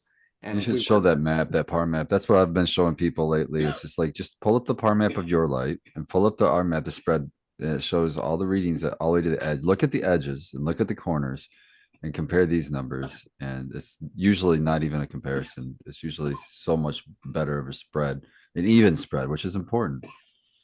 Yeah, well, if you, or I can actually show people for a second. I can actually just pull it up. I want to make sure that it's going to the right place. It's weird how I was surprised that you guys weren't able to see it. Okay, so tell me now if I'm share screen. Are you guys seeing YouTube on Zoom? Yes. Okay, so yeah, if you guys see, if you notice how it's got the special diode configuration where the diodes are packed at the very end and way less throughout the middle, and on the edges, the two bars are closer. Mind you, this is also 10 bar and it's 56 by 56 inches. We made all different types of prototypes. And I can tell you my team was super frustrated with me because we would have a prototype and we would achieve better uniformity that the world's ever seen. And I'd be like, nope, we can still make it better. And we just kind of kept on doing this. But anyways, now you can kind of understand why this works in a tent light so much better. When you have a regular light, the corners are going to be way less than in the middle. No, this one is the fully programmable spectrum, right? That whole spread thing. No, that was just the actual tent light right there. Oh. That's a single channel. Charlene, why don't you share your screen now and put up Nightbot so we can see how many people are eligible. Can we get to a couple more questions though, really quick? Sure. Okay, so we've got Canadian J. Has anyone ever tried using ice, water, and ultrasonic cleaners with bubble bags? You can still share your screen though, just to get it. I used ultrasonics and sound and vibration for a while, standing waves. Always was looking into interesting ways in the early days on how to sort of better the process. The bottom line is we accidentally, it's so good already. Like, how are you going to make it? The only thing you could really do, which unfortunately ultrasonics and wave frequencies didn't do, is get it off the plant faster, because the water in the ice process right now is unbelievable. You can make kilos and kilos of this shit in a day. The quality and the caliber of the resin is so high. It's just a matter of actually, doing that process. But people, when they see it, they still want to make it better. And I'll tell you, for 25 years now, almost, people have been trying to make it better. And even Whistler Technologies, Hashtag, Sambo Filtration, Delta Separate, all these companies, as awesome as they are, they still filter their hash through bubble bags. So there's that. Wasn't the you share it on Zoom there, Charlie? Oh, sorry. Charlie, share it on Zoom. Sorry about that. I was just trying to say something to Charlene. Go ahead, Poops. Yeah, sorry. I meant to say, like, does the ultrasonic not blow the heads apart, like the resin gland liquefies? Releases the terpenes from the inside? Resin glands are way stronger than people give them credit. The only time I've ever seen resin glands shredded is when someone microplaned their hash. When I microplane hash and look at it under a microscope, it is shredded. But otherwise, it's very strong. Like, that's why the static sifting process of, like, it's a two-part process that a lot of people don't really understand, that when you're doing this sifting motion, you're pushing down contaminant through the screen while spinning and creating a static charge. So the heads jump up and stick to the glove. Well, people are like, oh, don't you think the heads are going to pop and break? And it's like, no, they don't do that. They're very, very strong. Okay, cool. Can you recommend a good budget freeze dryer for the people out there? I mean, listen, the ones that we find, I wouldn't, maybe say that it's a good budget, although I do have a group on Facebook called Lyophilization Ovens Freeze Dryer Group that you can go in there, and there's I don't know, maybe 10,000 people or 5,000 people that are all specializing using freeze dryers. I have a variety of freeze dryers, from very expensive laboratory versions to commercial units to, you know, simple harvest rights. And I go back to it constantly that, you know, the harvest rights are inexpensive compared to every other freeze dryer. They get the job done. It's pretty simple to learn the process of understanding what temperatures you want your shelves set at, in what level of temperature amperage, you know, when you're amping up the temperature to sublimate the water out inside the freeze dryer. That's all done based on sort of the parameters that you put in. So that's another reason these groups are really good. But smaller version that someone put in, it did have oil pump, which made me nervous. I don't like the idea of the oil pumps because they tend to, sometimes when valves break or, you know, no longer work properly, the oil will pump up through the tube and go into the freeze dryer and then saturate the hash and saturate the gasket on the door and saturate the silicone under each shelf, which is now you got to buy a new shelf, buy a new gasket, you know, and get a new pump. So I do suggest scroll pumps, which are not cheap. They're like a couple thousand or $1,500 or something just for a pump. They're not, and that's definitely an upgrade option. We use the same pumps for our vacuum ovens on the BHO side of things, although I haven't had mine hooked up to my oven in 5-6+ years because I'm not making shatter anymore. But yeah, it's the same style pump, and a scroll pump is the type that a commercial spot's going to use, and they're great, but they're not necessary, but they're a lot less maintenance than something like the oil-based pumps. And but here's the difference between like a vacuum oven and a freeze dryers. With the freeze dryer, you're running that pump for how long? Well, you could be running it for 16 hours. Yeah, that's the difference. Is on a vacuum oven, we're going to pretty much pull our vacuum, close that valve, and leave it, and that might be a 5-minute process. Whereas with the freeze dryer, you're running the thing a lot longer, so it might be worth upgrading. It's kind of like, again, one of those things where you're going to get what you pay for. If you want to replace it more often and do more maintenance, then yeah, you get the budget option. But if you can afford it, upgrade to that scroll. Always. And then the same thing for a bubble hash machine. And I think this, you know, for the people at home making it, I recommend a good one. Yeah, I mean, you know, like there's all sorts of options. That there's the plastic washers, Bubble Magic, Bubble Nows, you know, all the different ones that, you know, you can get, and they Do you sell it on your website? You sell them on your website? Yeah, we have Bubble Magic ones on our website. Yep. Oh, Bubblebag.com.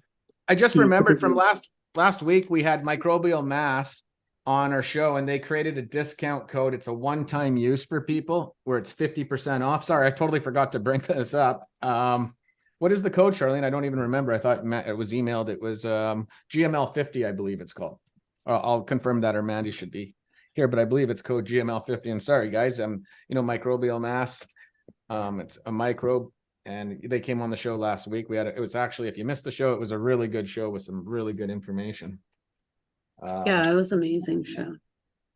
All Quick right. note on Well, I have a couple more questions, or you want to get into the Well, how many people we got eligible? 225. It's 225? Let's just give it a few more minutes. So if you are on Bubbleman's YouTube channel, if you just come over to our channel and type in chat, just even all you have to do is say something once, and then why don't we actually, you know, because right there, the problem is that these guys are all baked. They're going to be like, what's the channel? They don't know your YouTube I just channel. dropped the link. Yeah, let's drop that link in there a bunch of times, because I'll spam it. It's in there. Yeah, I'd put it in at least a few times. I don't know if you've seen GML, but Pheno Hunter wants to no. You can't talk about that. Sorry. Okay. YouTube Quick can be note on pretty sorry. So quick note on the Next bubble time. machines we were talking earlier. It's on scale. If you got a pound in material to run, you want the 5-gallon machine. If you got 3 or 4 or 5 pounds to run, you want the 20-gallon machine. Just wanted to put that up there. Gotcha. Yeah, YouTube can be pretty crazy what you're giving away sometimes on here. So when it comes down to genetics and that stuff, you're more than welcome to hit the person up though, Pheno Hunter. Appreciate that. Yeah, I've gotten some really weird strikes on my channel over the years, man. It's crazy. It's like there's been over 700 grow videos removed from this channel. So like that when they were purging, Jeez. yeah, when they were purging channels, like there's how Oh many? yeah, the 2018 era. We all got Yeah. smacked with that, man. I had So- Grow series that had 55 episodes in it of a whole crop. Like we're talking 55 episodes that have anywhere from 15 to 25 minutes an episode. Can you put the link in there for Growly? There's people asking for it. Oh, do you have you're a moderator there for Gully can? Oh, he I- just has to copy and paste. The Yeah, link. yeah. I've thrown it in there a bunch. I'll keep spamming it. They can't click Yeah, on just it. do it right. Just do it right now, one more time, and then I'll copy and paste it, and you won't have to do it ever again. But there's someone now asking, and it's going out of sight again. So there's people asking for it. Do you see it? I just spammed it. I did not see it. No, Here, I'll that's tell you. weird. Are you putting it in my chat room? Yeah, are you in Yeah, Bubbleman's it's- chat? Yes, Yeah. but it's not showing up as a link because I can't You're not a post moderator. links. Yeah, I'm not a It's gotta be a moderator. moderator to post Oh. links. They have to Well, copy then and paste that text. just put it in the chat room here, and I'll put it in right now. Yeah, I'm in your. In this Oh, one. in the Zoom chat. Yeah, this one. There you go, right here. Oh, thank you, brother. There we go. So Oh, yeah, I was wondering. perfect. There we go. Yeah, because I was like, I even when he said I spammed it, I like. Yeah, it just I shows up as looked. text. They can't click it because I don't have the mod handle. But Dude, I There didn't you even go. see We were it having as trouble. text. We were having issues earlier. I couldn't copy and paste correctly, man. Well, no, it was your computer not copying Hold and on. pasting. hold Yeah. on. Bubbleman just said he can't see my chat. Bubbleman, do you have me blocked? I don't think so. I'm just teasing. I saw you posting. I saw you in the room already posting, but yeah, I don't see you anymore. Oh, there Are you you are. that for much of a Growly. BH no guy? Come on, man. No, God, no, Jeez. dude. I've had the biggest BH no guys on my channel that you could possibly imagine. Oh, I know. No, you're in my channel, dude. I see you for Growly. Yeah. There you go, B man. So, but I don't see that. I had to scroll up to see you. Yeah, I can. I still can. It's just all this white, it blends in with the white background. And that This happens. is weird. Did I wonder if It's like opposite of a there? ninja. Yeah. You won't see me in the Chat daylight. in their but- chat room for a few minutes. Dude, have you ever used Nightbot before, Marcus? Nightbot, like to pick the Like- winner type thing? Yeah. Because you know what? If you sign into Nightbot right now, there's no reason why we couldn't give away a torch on that chat too. If you can figure Oh, Sorry, I don't mean to put you on the spot. oh, I can walk you through it. there's two. Wait, there's more. Oh, GML is being extra generous today. Well, if you just Google Nightbot, it will come up right away, and you have the option to just sign in like you are for YouTube. It will already know all your information. Oh, that's weird. I think it came up once accidentally. Like I had this open and I was like, what the fuck is this? So what? Just sign up? You just sign right in, like you're signing signing with your YouTube channel, same information. Just go log in and use your YouTube channel. All right, I can do that. I know how to do that. And then what Joe, we'll get you to quickly share your screen. Well, we'll get that going. We'll do it right afterwards. So we're going to give away a Tarantula Vulcan on the Grandmaster level channel, and we're going to give away a Tarantula Torch 730 on the Bubbleman channel. So Hell yeah. And, We'll do this I one love that first. 730 is one of the ones I always recommend lately for home grows because of the even spread that it has. I really love it. I don't know if you can make much better than that. Maybe the tent like the 4x4 might be a better one. And Well, for all yeah. the wannabe winners paying attention, Oh, yeah, you look at are in that. Canada and US, yes, and you have to provide your information to who. If you do win, you send your info to where? Mandy at gmlarmy.com, and it'll be in the chat. All right. So I'm all signed up for this. And when you're ready, after you give yours away, we can do it over here. Perfect. One other thing I'm going to bring up too, well, and it's for everybody on the panel that's part of Team GML, like Spartan and Heston. There is rebates all over. Like we're talking, the USA has the best rebates, but Canada has some pretty incredible rebates. Feel free to hit up Marcus, Heston, Russ, or me. And, it doesn't cost anything to see what you qualify for as an incentive. We also, last week, we had our utility patent and design patent finally filed. I know we've been talking about it each week. We have some true game-changing technology that we're going to be releasing next month. It's the biggest advance in growing of my life as far as I'm concerned. And it will give you the biggest competitive edge. So again, if you're interested about this, if you've got we're kind of rolling it out before December 14th to larger facilities. So come or hit up Marcus, Russ, or Heston, or me, and they can put on a presentation or a demo for you. And I assure you guys, this is something to be excited about. Yeah. Russ, I would like to schedule a demo tomorrow at 1 p.m. Thank you. see if I can pencil you in, man. I've already done a couple demos for facilities in Michigan. So Nice. Hell yeah. we only got so many pre-orders. So if you wanna, hey, do me a favor and meet me in Lansing, and we're gonna go hit up Armistice Cannabis okay, and get them switched over. let's do it. Okay, well, I think we got 253 people eligible here. And yeah, guys, like I haven't normally I have each crop and I put it on YouTube, and I haven't showed this crop because we're testing out some new equipment, but I have been documenting it. As soon as this crop is over, I'm going to be starting another series and going really, really hard. And I'm really excited to kind of show crop that I have going on, because it might be one of the it is the most epic crop that I've ever had, and it's got pretty much the most exciting content that I've ever been able to produce. So It's gonna have new tech in it. Oh man. And guys, if you're waiting for the- under canopy lights, we just finished our design and it's coming fast. We plan to have it, finished by the end of the month. So trust me, you're gonna want to wait for us. I know there's a couple of different options out there. We've looked at both. We've looked at all the options and we've blown them out basically, and we've just made something incredible. That's, just like the rest of our lights. It's got the highest efficacy possible, and we haven't cut any corners. And I'm going to be starting my grow with them really soon when Thomas comes over. We're going to get him and Johnny B over here. We're going to build up the tents, get the tarantula Borgs in there. Got a couple of 5x5 tents, get some nice genetics in there. And then I'm really going to look at it from the perspective of, resin production. I don't smoke flower at all, so I'm not really interested in the flower. Doesn't have to have bag appeal or look a certain way. It just has to produce resin. And I just know that, because we for so long were focused on these prohibition-based mentalities of how much can I get and how fast can I get it. And I saw so many things get lost, to the side because of those parameters, that as we change our parameters, we open up what is available to us from this plant. Can I just say this feels like such a natural and long needed collaboration between two of my favorite growers to the north. I also have to biggest bring inspirations. Yeah. I mean, come on. We also guys. have to bring up something too, because a lot of people know, like back in the day, I like a couple times.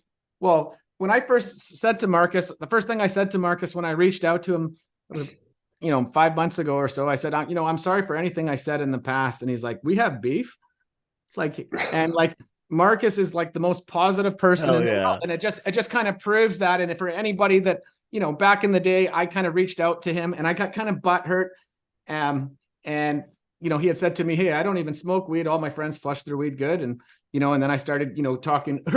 I found a video that Remo where he didn't have some stuff that was flushed. And I started, saying some stuff that I totally regret. Like I met Remo in person just at the Grow Up conference. And, I thought he was a really nice guy. And, I said, I'm sorry for anything I said in the past. And he's like, oh, don't worry about anything. And again, it's, back to when I was in Flushing, it was all about having to do with stuff to do with the flush.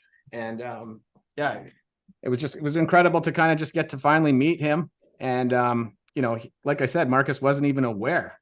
It was pretty cool. That's true Canadian spirit if I've ever heard it. Oh, exactly. And it was funny. I was just like, what did I didn't even know that we had any upset energy. And you're like, no, we don't. I just, fuck it. I still even, it's like, whatever, man, it's all good. Listen, when I first came on the internet, it took me a while to learn to not chirp to people and to kind of be like, I get into these feelings. Like I was just like, yeah, I'd feed the trolls, dude. I was feeding the trolls back in the early days because I was taking it personally. I was trying so hard to build a business, right? An entrepreneur. I had been busted. I lost all my ability to make money. I'm trying so hard to do this. And then I just noticed that it would just be so easy for people to come in and just take the piss. just like figure out, like, oh, you don't got to buy those, just do this, or, just start creating bad energy, and you don't have to feed in all. And sometimes, Yeah. In the past years, I've actually reached out to some of the people that I've seen that seem the most frustrated. And, some of them are just looking for a conversation and looking for a little inspiration, everyone's going through a lot of shit in life. And sometimes listening to someone just for a few minutes can be a world of good. Absolutely. Like back then, I was totally immature, and you grow up out of certain things. Like that's like, we're talking 8 years ago. And I thought the way I was doing things was the only way and the best way to do it. And, if you're not doing it this way, I didn't think you were doing it as well. So, I'm totally open to, if however you're growing and if it's working for you, then all the power to you, as long as it's not hurting anybody else. Is that kind of how my view is on everything? As long as I don't have to smoke it.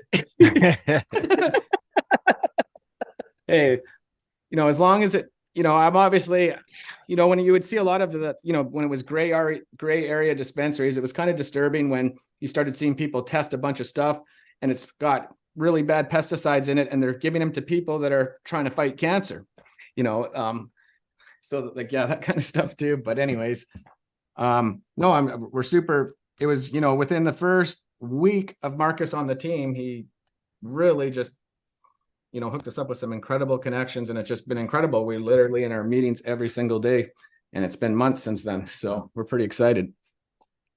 Absolutely, man. I'm super stoked. Like I said, or maybe I didn't say, I have avoided seeds, I've avoided food, and I've avoided lights quite efficiently, because there's so much bullshit in those three aspects of the business. I mean, the seed business is the seedy business. I've had many, many friends in it. Millions and millions of dollars were made, but I'm just like happy that I never got into it. I was very close to starting a seed company called Full Melt Genetics. And I was going to be this was in early 2000s, and I was going to broker any genetic company that produced a cultivar that I could make melty hash with. If I could grow it and make melty hash, I was going to put it on the Full Melt Genetics list. And literally about a week before we were about to finish the creation of the company, the DEA came out of America into Canada with balaclavas on and arrested 3 of my friends, like right out of their store. Greg Williams, Michelle Rainey, and Mark Emery. And they were like, we just came into Canada and arrested these 3 Canadians for selling seeds. It was fucking crazy. So I put that whole seed thing to rest. LED lights, I've known about them since the beginning. Obviously, I got my finger on the pulse in the industry, and I definitely saw a lot of different LED lights. I went out and did a really good video with the Maple Butter Boys in Quebec, probably 5 or 6 years ago, or 4 or 5 years ago, with their LED light grow. And but still, it wasn't enough for me to really, and because every company approaches me for things like this, like so many companies approach me for things like this, and I say no to 90% of them. But the thing that we aren't going to be talking about, the thing that's probably the greatest thing that you have ever seen in a grow room since like ever, really caught my attention. And then as Thomas and Mandy started teaching me about the lights and the diodes and the bins and the values and the thises and the that's, it suddenly became, I was like, okay, the technology's there now. I can use these lights to manipulate resin production on my plant in ways that maybe nobody else will, Yes, dude.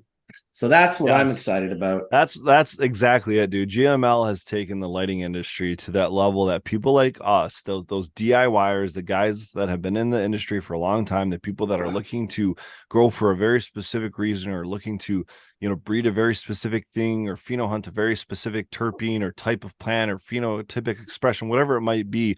We now have the capability of doing that through lighting, which we haven't in a really ever. We've been, we've had a lot of controls throughout the grow room. This is one that's been lacking for a long time, and it took me almost a decade to really, maybe not a decade, maybe like 6 or so years from the time I got my first sponsored LED light to the time I got GML lights. And it's taken that long to really bring, I think, LEDs to the technology and capability that people like us expect, and he's done it. And it's wild, man. It's great to see. Yeah. Thanks. It was honestly a really tough battle to get to here, where we kind of really fought our life and went all in, and it was kind of really scary. But without cutting any corners really paid off, and just making stuff that are rock solid tanks that we're using the best of the best in every single aspect really made a difference. And it's been pretty damn exciting. And I just want to thank everybody for all the support getting here. And yeah, like I said, we kind of about 8 months ago or 9 months ago, I kind of stumbled upon something and got an idea. And then it just kind of led to a whole bunch of other stuff. And we're just at the point where we've got a really strong team that's growing really fast. And it's exciting. Like I can scribble something on paper and my father-in-law puts it into CAD by the next day. And by the next day, our engineers are revising it. Like, and then the electrical engineers are going after it. And it's like, within 7 days, we can have a prototype if we need to. And so it's pretty exciting about how fast that we can work. And we really feel like we have a competitive edge because, we've been growing longer than, I've been growing since 96 indoor. And, everything I'm doing is for the grower. Okay, let's roll this, Charlene. I think my first was 94 or 95. I'd have to ask my wife, but I think it was 94. 94 is my first outdoor. 93, I was in grade 8. I stumbled into a crazy outdoor where we got seeds from the plants. And then the following year, I did my first outdoor. So check this out. If you find the November issue of High Times, 1995, it's the last episode or issue that Jerry Garcia was on the cover. Our first grow, me and my partner's first grow, is a whole picture in that magazine, and it's titled "Somewhere in Rural Manitoba." Ooh, Nice. That's fucking cool, man. That copy on eBay just like quintupled in price. Dude, honestly, nobody knows that. I have never told that online ever. I've never talked about it. I've never written about it. I just was thinking about it, and I was like, "That's the truth." My buddy sent it in. And we got in. And I'll be honest, it wasn't a great crop. I mean, I got the seeds from a buddy. I was like, what are these? He's like, they're Ruderellus. I was like, oh, that sounds interesting. It was not interesting, as you would guess. But it was my first grow. And we grew that in a hidden chamber, like a hidden wall in my buddy's room. We had a piece that came off the wall, and we just had a two 400 lights, super low key, and grew that crop and got it into the fucking High Times with Jerry's last issue. That's awesome. I think it's more crazy that you got into High Times with your very first grow. That's like crazy. Dude, very first grow. These plants were like gnarly buds. They were just like as thicker than your arm and taller than your forearm. So picture wise, I can see why they posted it, right? Which speaks enormously to High Times once again. It's like always what looks good isn't always what's good. That's what I'm saying. Like there's the way it looks and appears, and then there's the way that it is. And those two things aren't often the same. See, my first goal was in a bedroom closet in an apartment building with a Rubbermaid bin with two 40-watt fluorescent tubes, which you had to manually push on and hold for it to turn on. We yielded a whole motherfucking 12 grams out of that thing. It was great. That's what's up. Let's roll it, Charlene. Worth it. All right. Here we go, everybody. 3, 2, 1. Oh, I hope I win. Ooh, Cincinnati. Cincy Amelia. I bet they're from Cincy. Cincinnati. Congratulations. That's an awesome name. I don't recognize the name. Is that from yours? Oh, yeah. I just Cincinnati with a C, right? Yep. Mhm. And it looks like it's the Alex Gray photo or something on his avatar. Woot! Yeah. He just wrote woot. Congratulations, man. Just won the Rolls Royce of LEDs. Well, we'll have to say that he will not be allowed to win the one in my chat room. Yes, we've also done that. People that have won one of ours, they do get disqualified. So do you want to stop sharing your screen now, Yes. Charlene? And then Marcus can, and I'm probably going to have to get him to click a couple things. You might have to, yeah. Let's see, which screen are we looking for here? I think it's this one. Oh, wait a minute. Not the download screen. Oh no. Oh my God. Oh yeah. Sorry, Okay. guys. I gotta go. So then click on mods. It looks like you already got everything. Yeah, I'm on mods. And then click on that, and then active timeout. Look at the very bottom. Lower. Active timeout. Yeah. What do you want me to do? Go all the way to the right. Oh, the mods doesn't seem highlighted anymore, so they should still be able to win it. It's I think it's highlighted. There. Okay, there we go. Okay, it's for whatever That's reason, it. That's what it's zero doing. people are eligible. I wonder why. Channel member luck, active user. Yeah, that's like they should- interesting. Let's Well, see. Let's see users. No, mods isn't selected anymore. I know, because I just clicked Oh. users for a second. Oh, okay. No, you should just leave it like that, and people type in his chat. It should just start all coming in. Yeah. it should- Yeah. So, but does it say? I don't see the numbers. Oh, it's over No, here. on the 0 out of 2. top. Yeah, it says in the top left. It says 0. Like they should start coming in. Should I reset eligibility? No, like it should just start. Like they should just start coming in any second now. It should start showing up. If they don't show up within a minute, it's not working for some reason. But we can always do it next time. You can always roll to Yeah. see if it works eventually, but Marcus is going to be taking. He's going to be our hash expert and extract expert on the panel. So there'll be lots of other opportunities for this for us to figure it out in the future. So. Yeah, but still, we got to make this work here. So maybe Yeah. I'm doing something wrong. Are you Giveaways? right? Are you in the same Gmail account that you logged in with? I have to be, absolutely. There's Yeah. actually a Hotmail account. Because I can see the chat. You can see the chat. Yeah. Well, what the Yeah, hell? like that's my chat. You're clicked on giveaways too. You're like, that's what I don't get. You're like on. I'm gonna reset eligibility, maybe. Just maybe it needs to be set. Or I can also re-sign in. That's weird though. Like it should. Like sometimes I've seen it take like a minute or two, but it's like it's weird that. What about just users? Yeah, why would I want it to be mods? I want it to be users, not mods. No, it's Now like- they'll start coming in. no. If it's highlighted, it's selecting that group. Yeah. So if it's like blue, that means it's highlighted. But all 3 of these are blue. When I click Yes. users, So now when I that's click- highlighted too.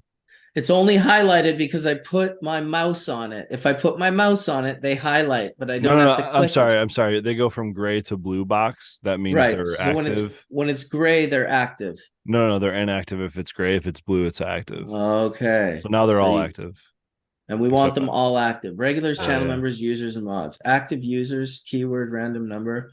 I don't know why it's not filling up. I could restart it, Or just try re-sign in. I would say either F5 this page to refresh it or just roll it to see what happens. But I'm just over here peanut gallerying it. Yeah. Well, we'll see what goes on here. What happens if you hit roll it? Just Users active within the past 15 minutes are eligible to win. Well, this makes no sense.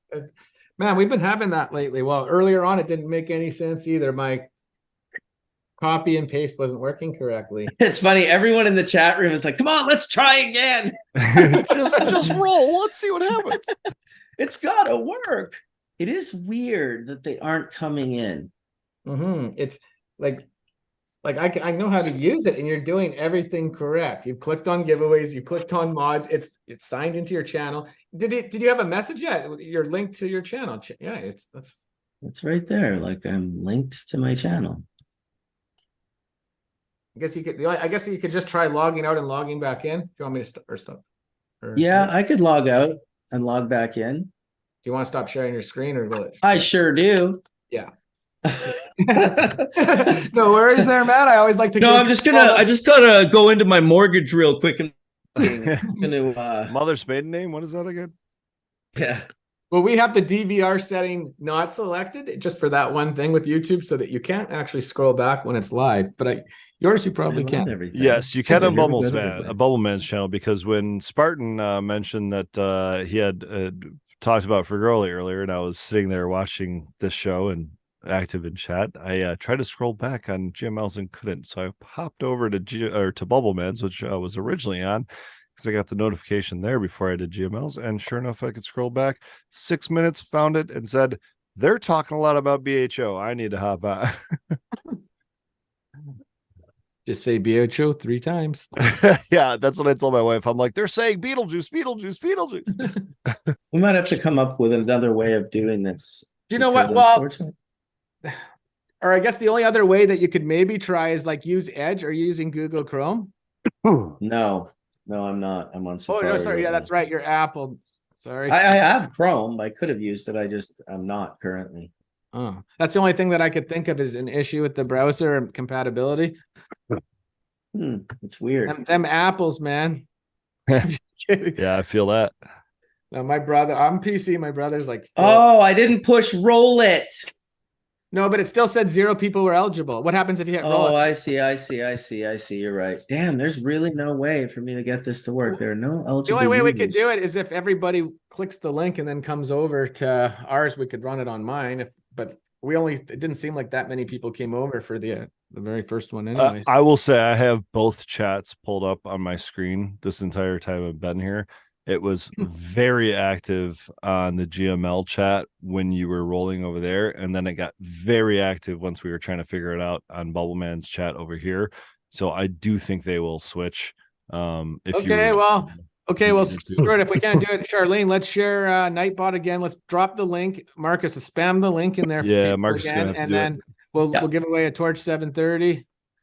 Hey, That is cheers! Best so of luck bizarre. to everybody out there. This is a crazy giveaway. Well, it's a pretty big day. It's epic light. Oh, maybe I have to get Nightjob bot to join my channel. You didn't.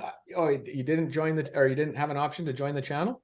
Well, I went right into giveaways, but in the dashboard I see that it says like join the channel. I think that's probably what I have to do. I thought you were joined because it showed you as Bubbleman. Well, I signed in with my YouTube channel, but I don't know if that automatically Okay, joined you definitely me. have to join the channel. If you weren't joined, that's the problem. Enter into the moderators list. Into the moderators list. Now GML's chat is going crazy. I love seeing the swap back and forth. Chat, y'all are crazy. They must have both of them up too. Keep spamming them. Keep spamming. Let's go. Oh, Nightbot has to be a moderator. Oh, night. That's what it is. So I have to figure out how to add a moderator. And from there, yeah, I wonder how you add a moderator. To Nightbot. add to Nightbot, you should be to add a moderator. It's just right clicking the person on the regular, but to Nightbot, Right, but this isn't a person, right? you shouldn't have to add Nightbot as a moderator. I've never done that. All right. Well, no worries. Why don't we just do it on your channel? We'll get back to talking about more enjoyable things. Okay, so well, yeah, if everybody wants to hop on that link, we'll give it 5 more minutes. It's already been 2 hours since we've started. Holy crap, is that flown by? What else? Hey, GML, can you explain the best way to use the 730, please, for the chat? Oh, the Torch 730. Well, the Torch 730, we designed it to be the most affordable double-ended replacement with a very quality full spectrum with 730 nanometer in it. Now, one thing I want to just bring up, 90% of LEDs don't have the 730 nanometer wavelength that double-ended HPS and HBS have. So, and one of the reasons why it doesn't, companies don't put it in, it's one of the most expensive diodes if you're using Osram, and it also hurts your efficiency. But anyway, so the 730, the Torch 730 is a 5x5. Well, you can do up to a 5x5, and it's just it's a commercial light basically that can go up to 730 watts. So we have all different types of power maps too. I really recommend with LEDs and even HPS is know what your PPFD is.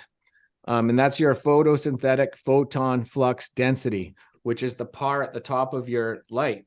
And so many times when I go back like 20 years, I can think of all these times when I had large plants and veg, sometimes when we're having issues and I didn't I blamed it on everything else except for not realizing it's the light. Now there's like so much light that a plant can really take in a day, in one period. And, you know, back then we didn't know any better. And even when I was in my HPS days, like 10 years ago, I still didn't know any better, but to be in to do the absolute best, you just have to measure the output of your light for all different stages, and you can just really optimize your yields and optimize everything. I'm done ranting about the 730. And then last question, can glasses for the light, can they get them on the side? Oh, by the way, our glasses, we just got our new samples today, actually, and I just tried them and I've approved them. So I do believe we do still have some glasses, but we're going to have new glasses coming soon. We're also doing a collaboration with Mercules from Death Row Records, and we're going to be making Mercs. And so it's pretty damn exciting. They're going to be coming with our larger lights. He's definitely going to be coming as a guest on the show, and we're going to get an opportunity to interview him. He's got a pretty cool story, and he's really talented, man. You know, like I'm super excited to work with someone that's really talented that I can actually listen to. Oh, it's gonna be so cool. So cool. He's got some great songs. Oh man, he is really, really talented. And I remember I had an opportunity to work with this one guy, and I just, man, there wasn't a song I could listen to. Sorry. Anyways, but we're really excited about that, man. It's really exciting. So we got 275 people. So yeah, Marcus has spammed it. Come on over for a second. Where we at? Trying to get a few more real quick. Couple more minutes. A few more real quick. Yeah. Yeah, The controller looking good, GML. We still waiting for that to come in. Yeah, I actually believe it was finished yesterday. I'm just going to have to confirm it. So we're hoping Nice. we're going to be air shipping at least 100 of them ahead of time so that we can kind of get them here. And yeah, the wait was really worth it. It really has just some incredible features now, and there's no more bugs. You'd be amazed on how hard it is trying to develop something from scratch, and then like having to all the little coding. Like we think everything is completely good, and then 10 days in, I try to do one other thing and realize, hey, I can't do this with that setting. And it's like that happened to us 3 times. And we actually switched the 3 different ways of trying to make this controller. So it's pretty exciting that it's finally going to be landing here. Well, pretty soon, and it's finished. I figured it out. Oh, you figured it out? For next time. So it's good. No. Good. Okay. Well, do you know what? There's only you guys are so close. But I figured it out. They're all starting to go in. There's already 18 eligible users. Okay, cool. Well, we're gonna go crazy. We're gonna give a Master 6 Bloom away on his channel. Oh my gosh. We're going nuts. So let's okay, so we're gonna give the 730 away right now here. Let's roll it. All right, ready? 3, 2, 1.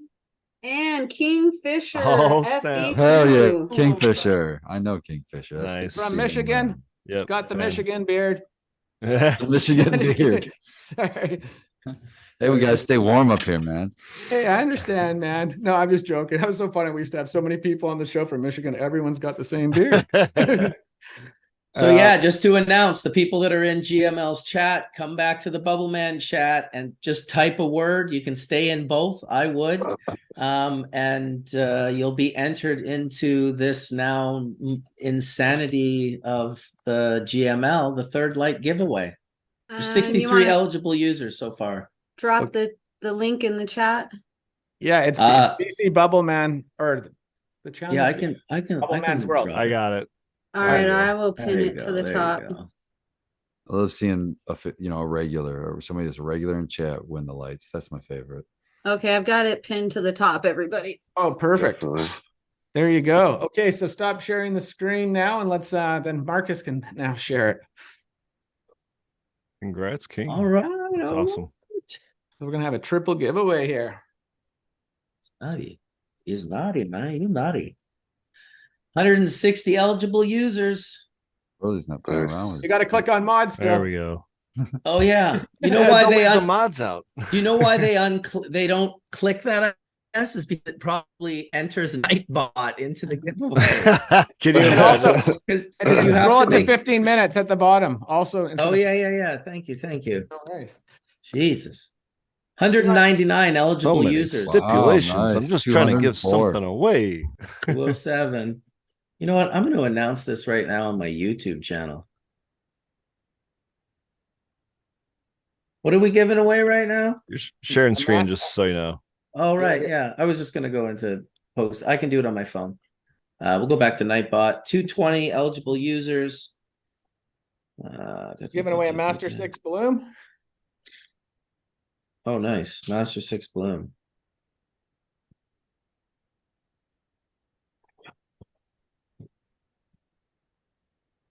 It's really funny. Happens to be one of the watching best this chat lights. swap. That Master 6 Bloom is one of those best lights to, if you're going through the rebate programs, that's likely the one you're going to get. Well, if that is Or if you're maybe. in Michigan. In and Michigan, you're yeah, in if you're Michigan. upgrading from HPS. But if you're What's in it called Michigan, again? it's called the Master 6 Bloom. Oh, yeah. But if you actually are in Michigan and you're on Consumers Energy, we actually have a bunch of special lights certified that we haven't really made public that rebate very well for all different types of different situations. Okay. You guys work with DTE too? Yeah, we do that. That's Detroit just not- Energy. Yeah, they're just more not as Metro good as Detroit area. rebates, but they still offer rebates. They're just not as high as what consumers is. Okay. I want to say though that you could still get like maybe 200 to 250 US per light, maybe with them, or I can't remember the exact amount with them. Hey, something's better than nothing. Colorado though, guys, like if you are in Colorado on XL Energy and you are a commercial grow, it is your lucky day. Hit one of us up. This program is ending next year in November, and like I said, it's almost too good to be true, but it's true. Oh, is that Colorado? Yeah, Colorado Yeah, XL yeah, Energy. Exactly. Yeah, like we already have some friends that are on it, and it's just incredible. And also, XL Energy is also in Minnesota and New Mexico. It's not as good of a rebate, but it's still not bad. If it's new construction, it's still pretty damn good. You can do really well still. So That's funny. Nightbot moderates and edits and removes messages that are talking shit about Nightbot. Yep. That's what's up. Gotta love AI, huh? That's fucking hilarious, dude. None shall pass. 239 eligible users. I like it. That 250 people, get those chats going. Well, that's kind of nice. Between both channels, we have basically a 500 person turnout tonight. Absolutely, man. That's sweet. I know 3 or 4 years ago, we both had probably 500 people or close to that. Oh yeah, I used to get over 1,000 watching Hash Church at a time. Yeah, I was gonna say, I remember like Hash Church Grow Tube days. We would be in the top 20 live streams on YouTube, and not just a cannabis industry live stream. If you went to youtube.com/live, which is all of the live streams, in those top 20 was Hash Church, was Grow That's Tube. insane. Yeah, we were just always there every time we went live. And then we got, what is it called? Shadow Band? Yeah. Oh yeah. The Purge. They started the Purge, man. That was so scary. It really was, man. I thought, I remember someone losing their channel, and then Dago the next day was like, he does a stream and he's like, no, YouTube, you're allowed to do this. It's totally safe. It's rosin, and doing all this stuff and like taking shots at YouTube. I remember thinking, you're insane. Next night, channel nuked. He's like straight up gone. Yeah, like, dude. Listen, I lost my channel for a while. It was crazy. Oh, and I lost it to a hacker.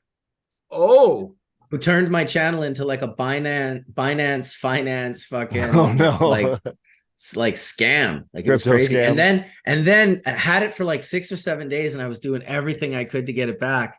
And then he started just deleting my videos. Just like one after another, just deleting them, which is fine because I have like every one of my videos I have backed up on my hard drives. But still, you know, the comments and I was just like, this motherfucker. Then he deleted every one of them. And then I finally got the channel back. And then YouTube brought it, you know, this is all in about 2 or 3 or 4 months. And then YouTube got like most of my videos back. Like I think there was maybe like 130 videos that went missing. But just goes to show nothing's ever deleted off the internet, people. It taught me that I shouldn't define myself by my online presence, because it's not really my truth. And it's okay if my Instagram and my YouTube and all these things sort of disappear. I can always just open new ones, and it's, you know, if you did it once, you could do it again. And yeah, I urge people not to like have massive anxiety about like, you know, having often when they shut an Instagram account down, it's really just the algorithm. And if you just read the little, you know, the fine print, there's a little, the word is here and it's like underlined. And you can barely tell the difference in it. But if you just click that, it's a whole sentence that says, oh, if you don't think this was, you know, accurate or whatever, click here. And then most people don't read it. But if you click here and you just go, I disagree with the decision, like 2 days later, you have your Instagram account back. Like, unless you're legitimately selling weed in your private messages, you'll get the account back. Yeah, I've lost my main account 3 times on Instagram, and one of the times it took almost 3 weeks to get back of me writing 10 emails a day. Literally. Yeah, because they'll never do it that way. You got to go through only that one link. No, that's what I'm talking about. That one link that that you then do it, and then you have to put in all your company information. Right. I was doing that 10 times a day until Jesus. they literally block my phone, literally block me from it. So then I'm having to put in IP another blocks. account. And as soon as I'd get through, I'd be like, no, this is my real account. Know what I did one day after about 10 months after my original Fergroli, FREGROWLI Instagram account got deleted, and I had been using multiple other backup ones for almost a year at that point. I just said, hey, maybe should try to sign in. It's been a while. Try to sign in and it's like the user not found. I'm like, okay, well, let me try to create it. I created it, and sure enough, it didn't exist. They had at some point purged it and deleted it. So at any point someone could have grabbed that name, but I was just fortunate enough to, I guess, get the timing right and scoop it back up. I just created a new account. But of course, all my content, all my followers, all that history was all gone. Nightbot is like actually telling people. What's Nightbot doing? I've never seen it. I got Nightbot going on. She's not saying anything. It's a rogue AI, man. He's got got to be level some 5 sort of turned setting on. or something. People Oh, are like, there is. I'm sorry, Nightbot. It's funny though, dude. That's hilarious. Crazy Nightbot. They're like, mean it. Nightbot blocked me. I'm like, dude, if you got blocked by Nightbot, you might not be able to win the contest now. It's Nightbot's contest. Bubble Don't Man's talk gonna have to shit go about- through tomorrow and unban like 300 people from his channel. Dude, we're at 249. Tell me there's not one more person. You got 313 people watching. But Jesus. there's always some people that don't need the light, I guess, that maybe aren't participating. Well, there's a lot of people that don't want to sign into their account. So if they don't sign into their account, then they can't participate if they're just watching anonymous. Well, that's crazy. Well, give it another minute or two. I can't believe we're already 20 minutes over what we would normally be doing. Oh, Well, it's been a fun night. definitely. Looking forward to coming to has- band next week. Absolutely. I got things ready. Oh, Nightbox is deleting messages on my chat. He's gone rogue. All it was yo, bro. He's with, like, getting some drunk with emojis. power. Wow, Nightbot's got to go. We Yeah, better do there's this giveaway some- quick before he can, takes like, over your mute channel. or mute him or mute it somehow. I forget. Are you how. hit 255 eligible? There you go. Shit, look at that. Let's roll. Where are you, Nightbot? I see you. What happens when you click on him? I don't Nightbot know is if I'd going test it. down. Scary days. It's literally like talking shit in my remove as managing moderator. Why is it the managing? I'll wait till this contest is over and then Nightbot is going bye-bye. I'm not scared. Stop spamming. Telling people I'm not Yeah. scared. I like how it's up with the slang. Stop Yeah. spamming. It's learning as we go, My guys. crew is not used to this AI at all. This is like, fuck. Oh man, this Nightbot. AI stuff is insane. With even It's remember, saying justice delivered. What the hell? I just picked the message deleted. we were in a Zoom Congratulations, meeting. Congratulations, Bubbleman, on joining GML. Message deleted by Nightbot. That's ridiculous. So when we were having one of our first meetings, I remember, Marcus, that the AI symbol came up for Zoom because I guess it was brand new. Then right after our conversation, we got a full summary of everything we talked about sent to us. Was Zoom? Do you remember that? Yeah, totally. Yeah, you don't Yeah. need a secretary anymore for those. It's actually corporate really notes. handy, to be quite honest. Yeah, It is. everything's dictated for you. I mean, honestly, it's a job that's been replaced. Okay, well let's roll it, man. All right, let's roll it. 265 eligible users.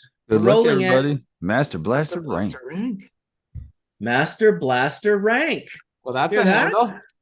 Master Blaster rank. What if it's a VHO guy? Mandy at GMLArmy. He deserves it. Congrats. Wow. Can someone type in the chat, I Mandy? did. Oh, It went pretty fast though. I'll type it again though for him. Spam it. Yeah, you want to email Mandy at gmail.army. I see Master Blaster Rank wrote, hell yeah. Yep.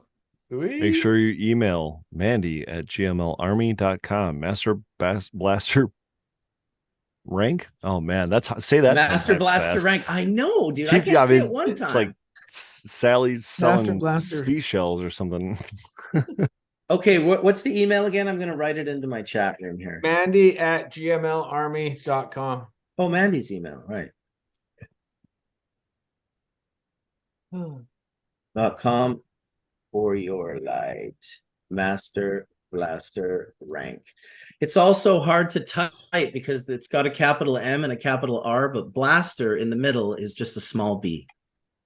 Oh, wow. Such inconsistency. Now, Marcus, you got to go in there and nuke out Nightbot so he doesn't keep terrorizing. Get him Nightbot, out of thank you, here. He's thank too you, thank you. aggressive. All right, Nightbot. He's You know about to what? take people Oh my God. outside. Nightbot just took away my administration properties. I think she heard me. He's taking over. Nightbot is no longer a managing moderator for your channel. Though I still had a couple things. I know we've gone a little bit over, but there was a couple things on my list that I just wanted to quickly bring up there. Well, Jamaica. Why don't you tell us what you have going on in Jamaica? Or like, I know you've been doing stuff out there for a while. Well, I don't have much going on now. A lot of things kind of fell to the wayside with some of the people I was working with in Jamaica. Some of my my partners from down in the US just kind of went in a different direction. But it was great while it was going. We had a big grow going and we were, going to build a big extraction lab. And it just, Jamaica's a very hard country to get things done. There is unfortunately a lot of corruption and it makes sense. Like there's not a lot of opportunity and you end up somehow in the position as a gatekeeper for foreign money coming to engage in your country. It makes sense that you're like, like I had dudes like ministers straight up be like, I want to put a pool in, like I need $50,000 US. And we were just like, whoa, like it's not actually something that we're willing to do. Right. Like, but there's a lot of corruption in order to, you want a license, you want this. And if you don't play that game, you're going to get blocked at almost every turn. And so do you know if it's been this, sorry to detract, but on the same note, do you know if it's been the same in Thailand? I haven't been engaged too much with Thailand. I had some consulting sort of pre-engagements with like 4 or 5 groups, and it was really just as things were peaking with excitement. And just as that happened, rumors began that the government was going to crack down. They were going to make sure that because people were loose, like it was like importing from Cali and just like super loose. So I think that happened because all of my conversations with Thailand went quiet. Okay. I think they're all waiting for extraction, until the government decides to announce exactly what it's doing.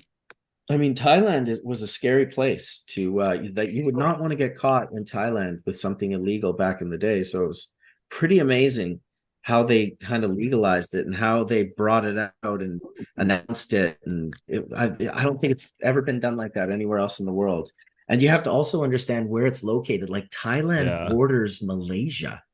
Like if you're just smoking a joint in Thailand and like went over the border into Malaysia, they could take your blood and find enough THC in there to hang you. Yeah. So that's fucking crazy. And I went to Thailand over a Asia. decade ago and learned that about Malaysia. And I was okay. All my friends were like, we're going to Malaysia. I was like, have fun. I'll be over here. Yeah, in Thailand too, you also need to be partnered with like an actual Thailand resident if you're going to have an operation there. Of course, yeah. Same in Jamaica. Makes sense. Yeah, makes sense. Of course. Yeah, like it's pretty scary out there because they're talking about changing it back so it's only medical, and I know a lot of people moved out there. It's a big rush out there. It's like the next big boom. Well, it's obviously the prices are already going down, but a lot of people are setting up there. It's insane. It's going to drive the prices on everything up there just in their economy. So many people going up there. Like I couldn't even believe rent.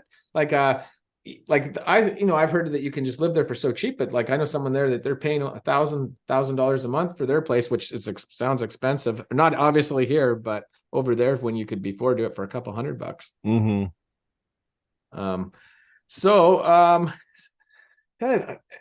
And what about the Legends of the Hashish event? Like, when did that start? And can you kind of just, for everybody that doesn't know, obviously your whole channel knows, but for people that don't know. The Legends of Hashish.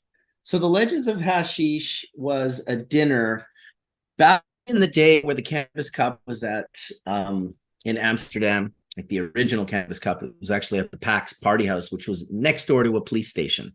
It's the craziest thing. If you were coming over from the US and Canada or anywhere really in the world, and you land in Amsterdam, and then you go to like get your High Times, you know, badge and get your booth. I had a booth right day one, but these motherfuckers did right next to a police station. It was a very unique experience where you couldn't have this experience almost anywhere else in the world, and that made it even more special. It was the only place. And so we would gather. My first cup was in 95, and I ended up meeting my mentor, Skunkman Sam. Well, I met Rob Clark that year, Robert Connell Clark, author of Marijuana Botany. And I basically, I ended up really loving the whole cup. I go back every year once the Bubble Bag Company was there. Met Skunkman Sam in those early years because Rob would always say, if it don't bubble, it ain't worth the trouble. So when I started my company, my motto was, if it don't bubble, it ain't worth the trouble. And Rob would always tell me, this is what Sam would always say, right?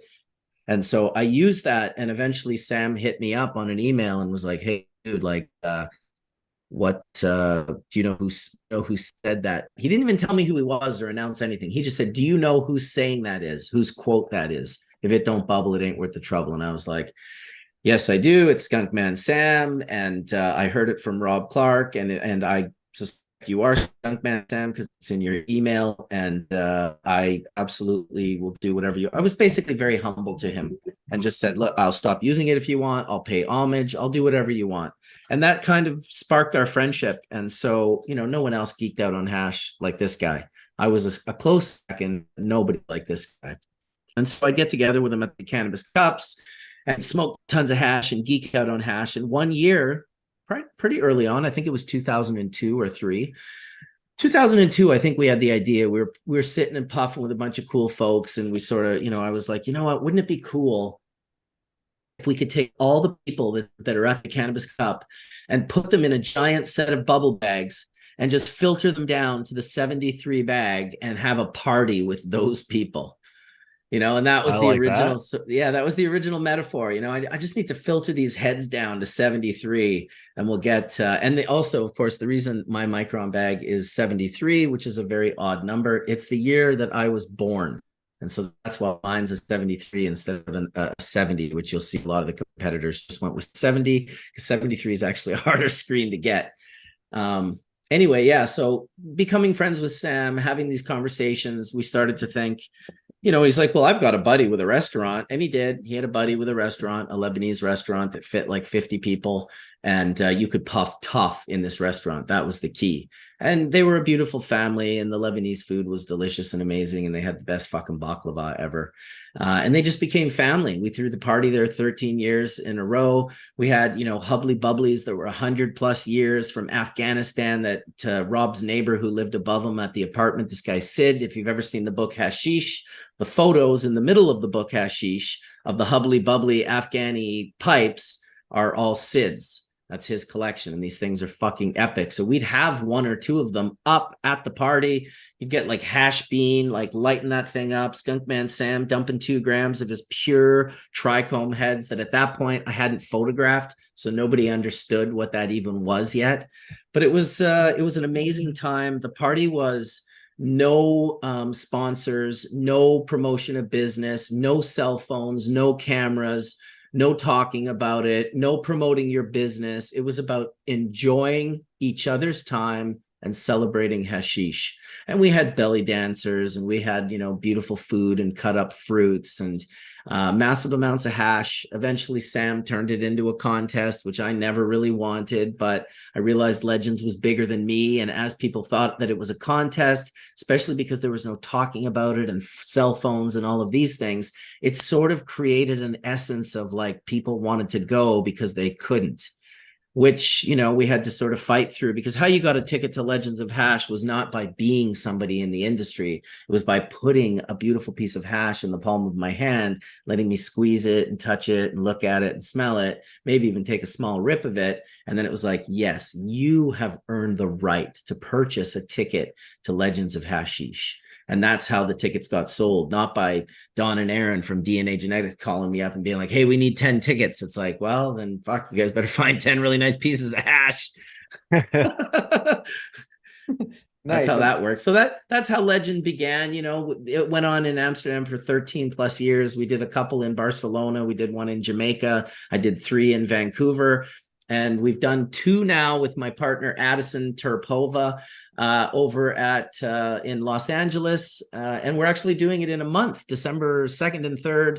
Legends of Hashish number 3 will be on. I believe this is Legends of Hashish number 1. Oh, yeah, right. You can't do that.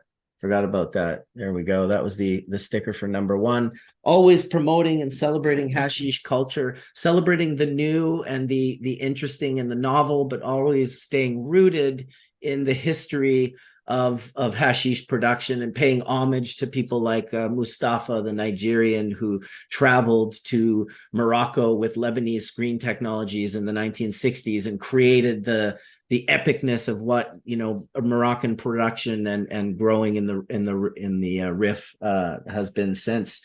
Promoting different, you know, we do these little placards that would be on in front of your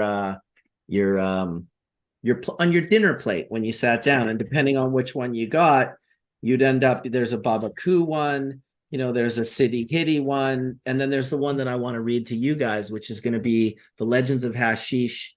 This will be the placard for Legends of Hashish 3 in Los Angeles, and I'll read it to you. Well, this is from number 10 in Amsterdam. Welcome to Legends of Hashish 10, the Gardens of Kafur. The grass plant which grows in the gardens of Kafur replaces in our hearts the effects of old and noble wine. In the 12th century Cairo, the favorite meeting place for hashish connoisseurs was the legendary Gardens of Kafur. Islamic law forbade the drinking of wine, but many Muslims, especially the Sufis, were great proponents of hashish early, and its legality was hotly debated by Islamic courts. By the 14th century, conservative Muslim leaders won out and came down hard by destroying Kafur's gardens, burning surrounding hashish fields, and starving out the farmers. Shops and cafes selling hashish were closed and the owners hunted down and killed, but hashish use still continued.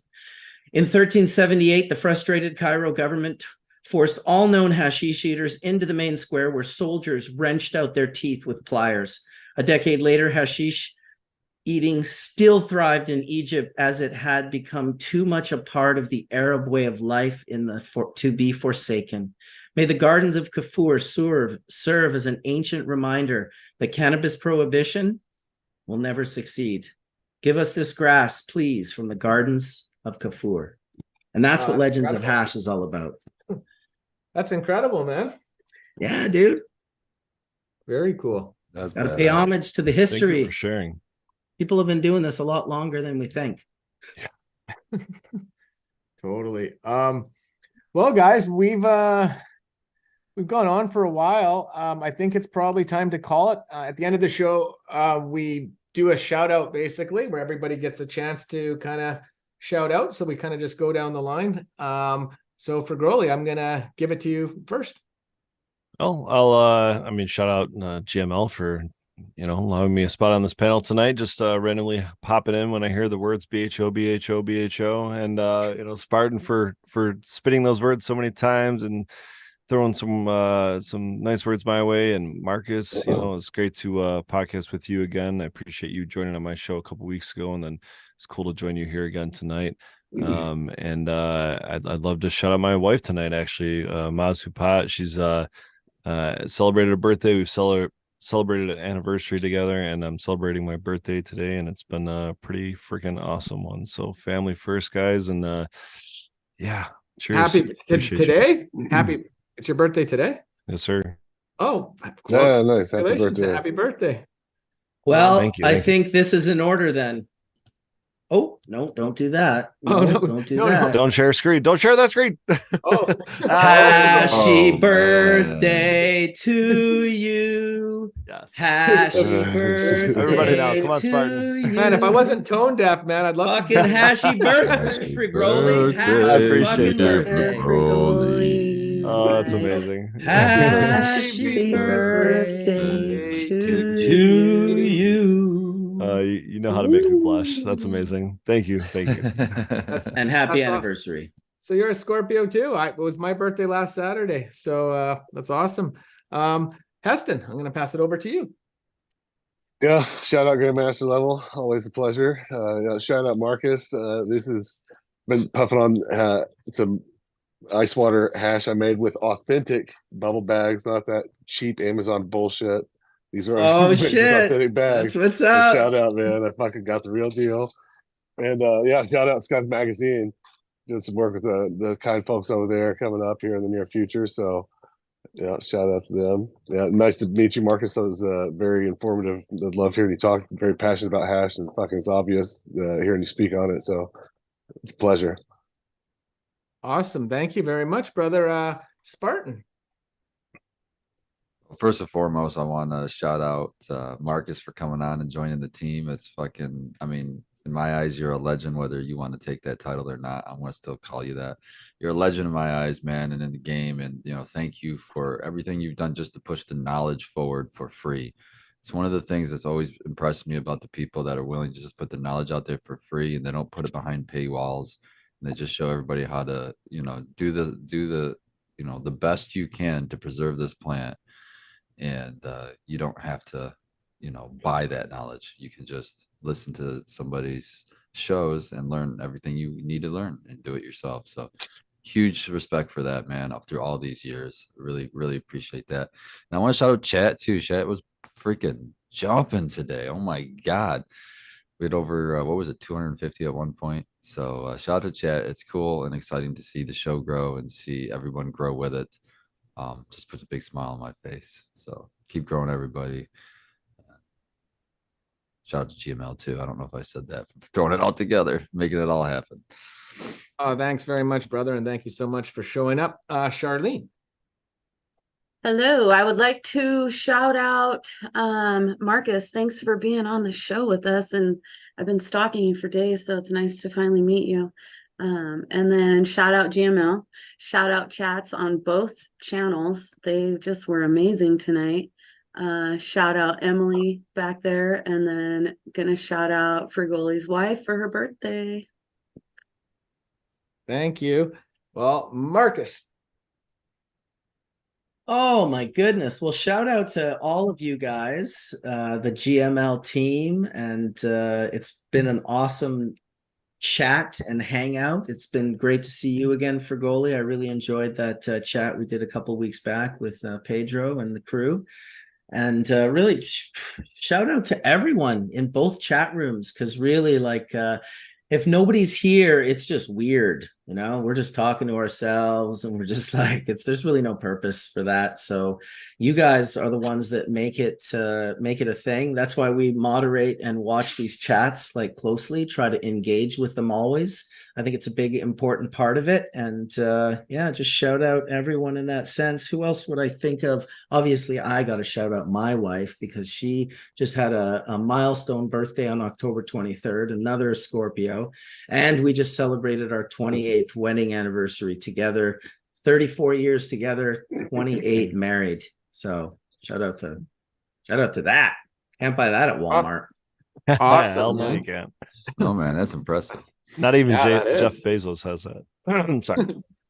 Well, I just want to start off and thank you for coming on the show. Thank you for taking the time to hear me out and join our team. Like, it's really, really exciting. Like, if anybody knows, like, if you go back like 5 or 6 years ago, I used to put out anywhere from 5 to 10 grow videos a week and do the Grandmaster Level show. And I'm looking forward to getting back into my roots. I love doing grow videos. And, you know, I wanted to bring it up. I didn't even get into it this show, but again, about the GrowLink sensor. And I was actually talking to Marcus from GrowLink. Actually, they're going to be coming on our show in the near future. And what they have, I just think it's such a competitive edge compared to what I was ever doing. It's just having that sensor and being able to monitor it. Doesn't matter if you're doing organic, no-till, or you're doing synthetic. You're going to be nailing your feedings and drybacks at those perfect optimum times. And it's pretty exciting. So that's something I definitely want to touch on next week. Well, pretty soon. Actually, next week, we have Kevin from Royal Harvest actually coming on the show.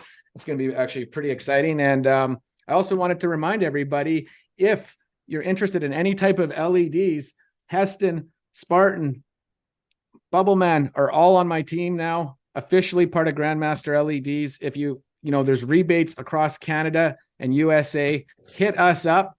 Let's let them do a demonstration. Like I said, we have some brand new technology that's actually going to change the game. Like I said, it's the biggest competitive edge ever and growing. And I'm sorry for just teasing you, but we're not far away.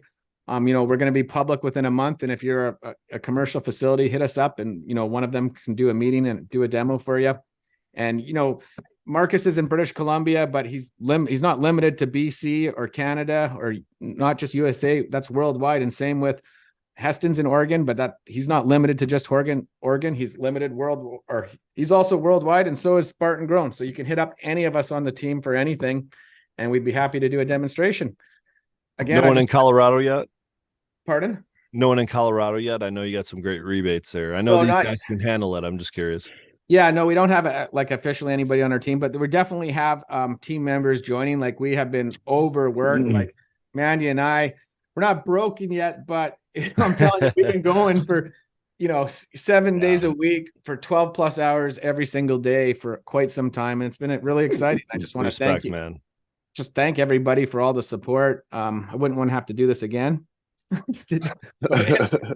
just saying it's been a hard couple years. I've got 3 young daughters and 2 puppies. Well, they're not puppies anymore, but they act like puppies, and it keeps us pretty busy. So again, I just want to thank everybody. And we'll see you next week. It's going to be an awesome show next week. I can't wait. Kevin from Royal Harvest, man, he's an incredible grower. He's been blowing up. Everybody's been freaking out about the quality of his stuff.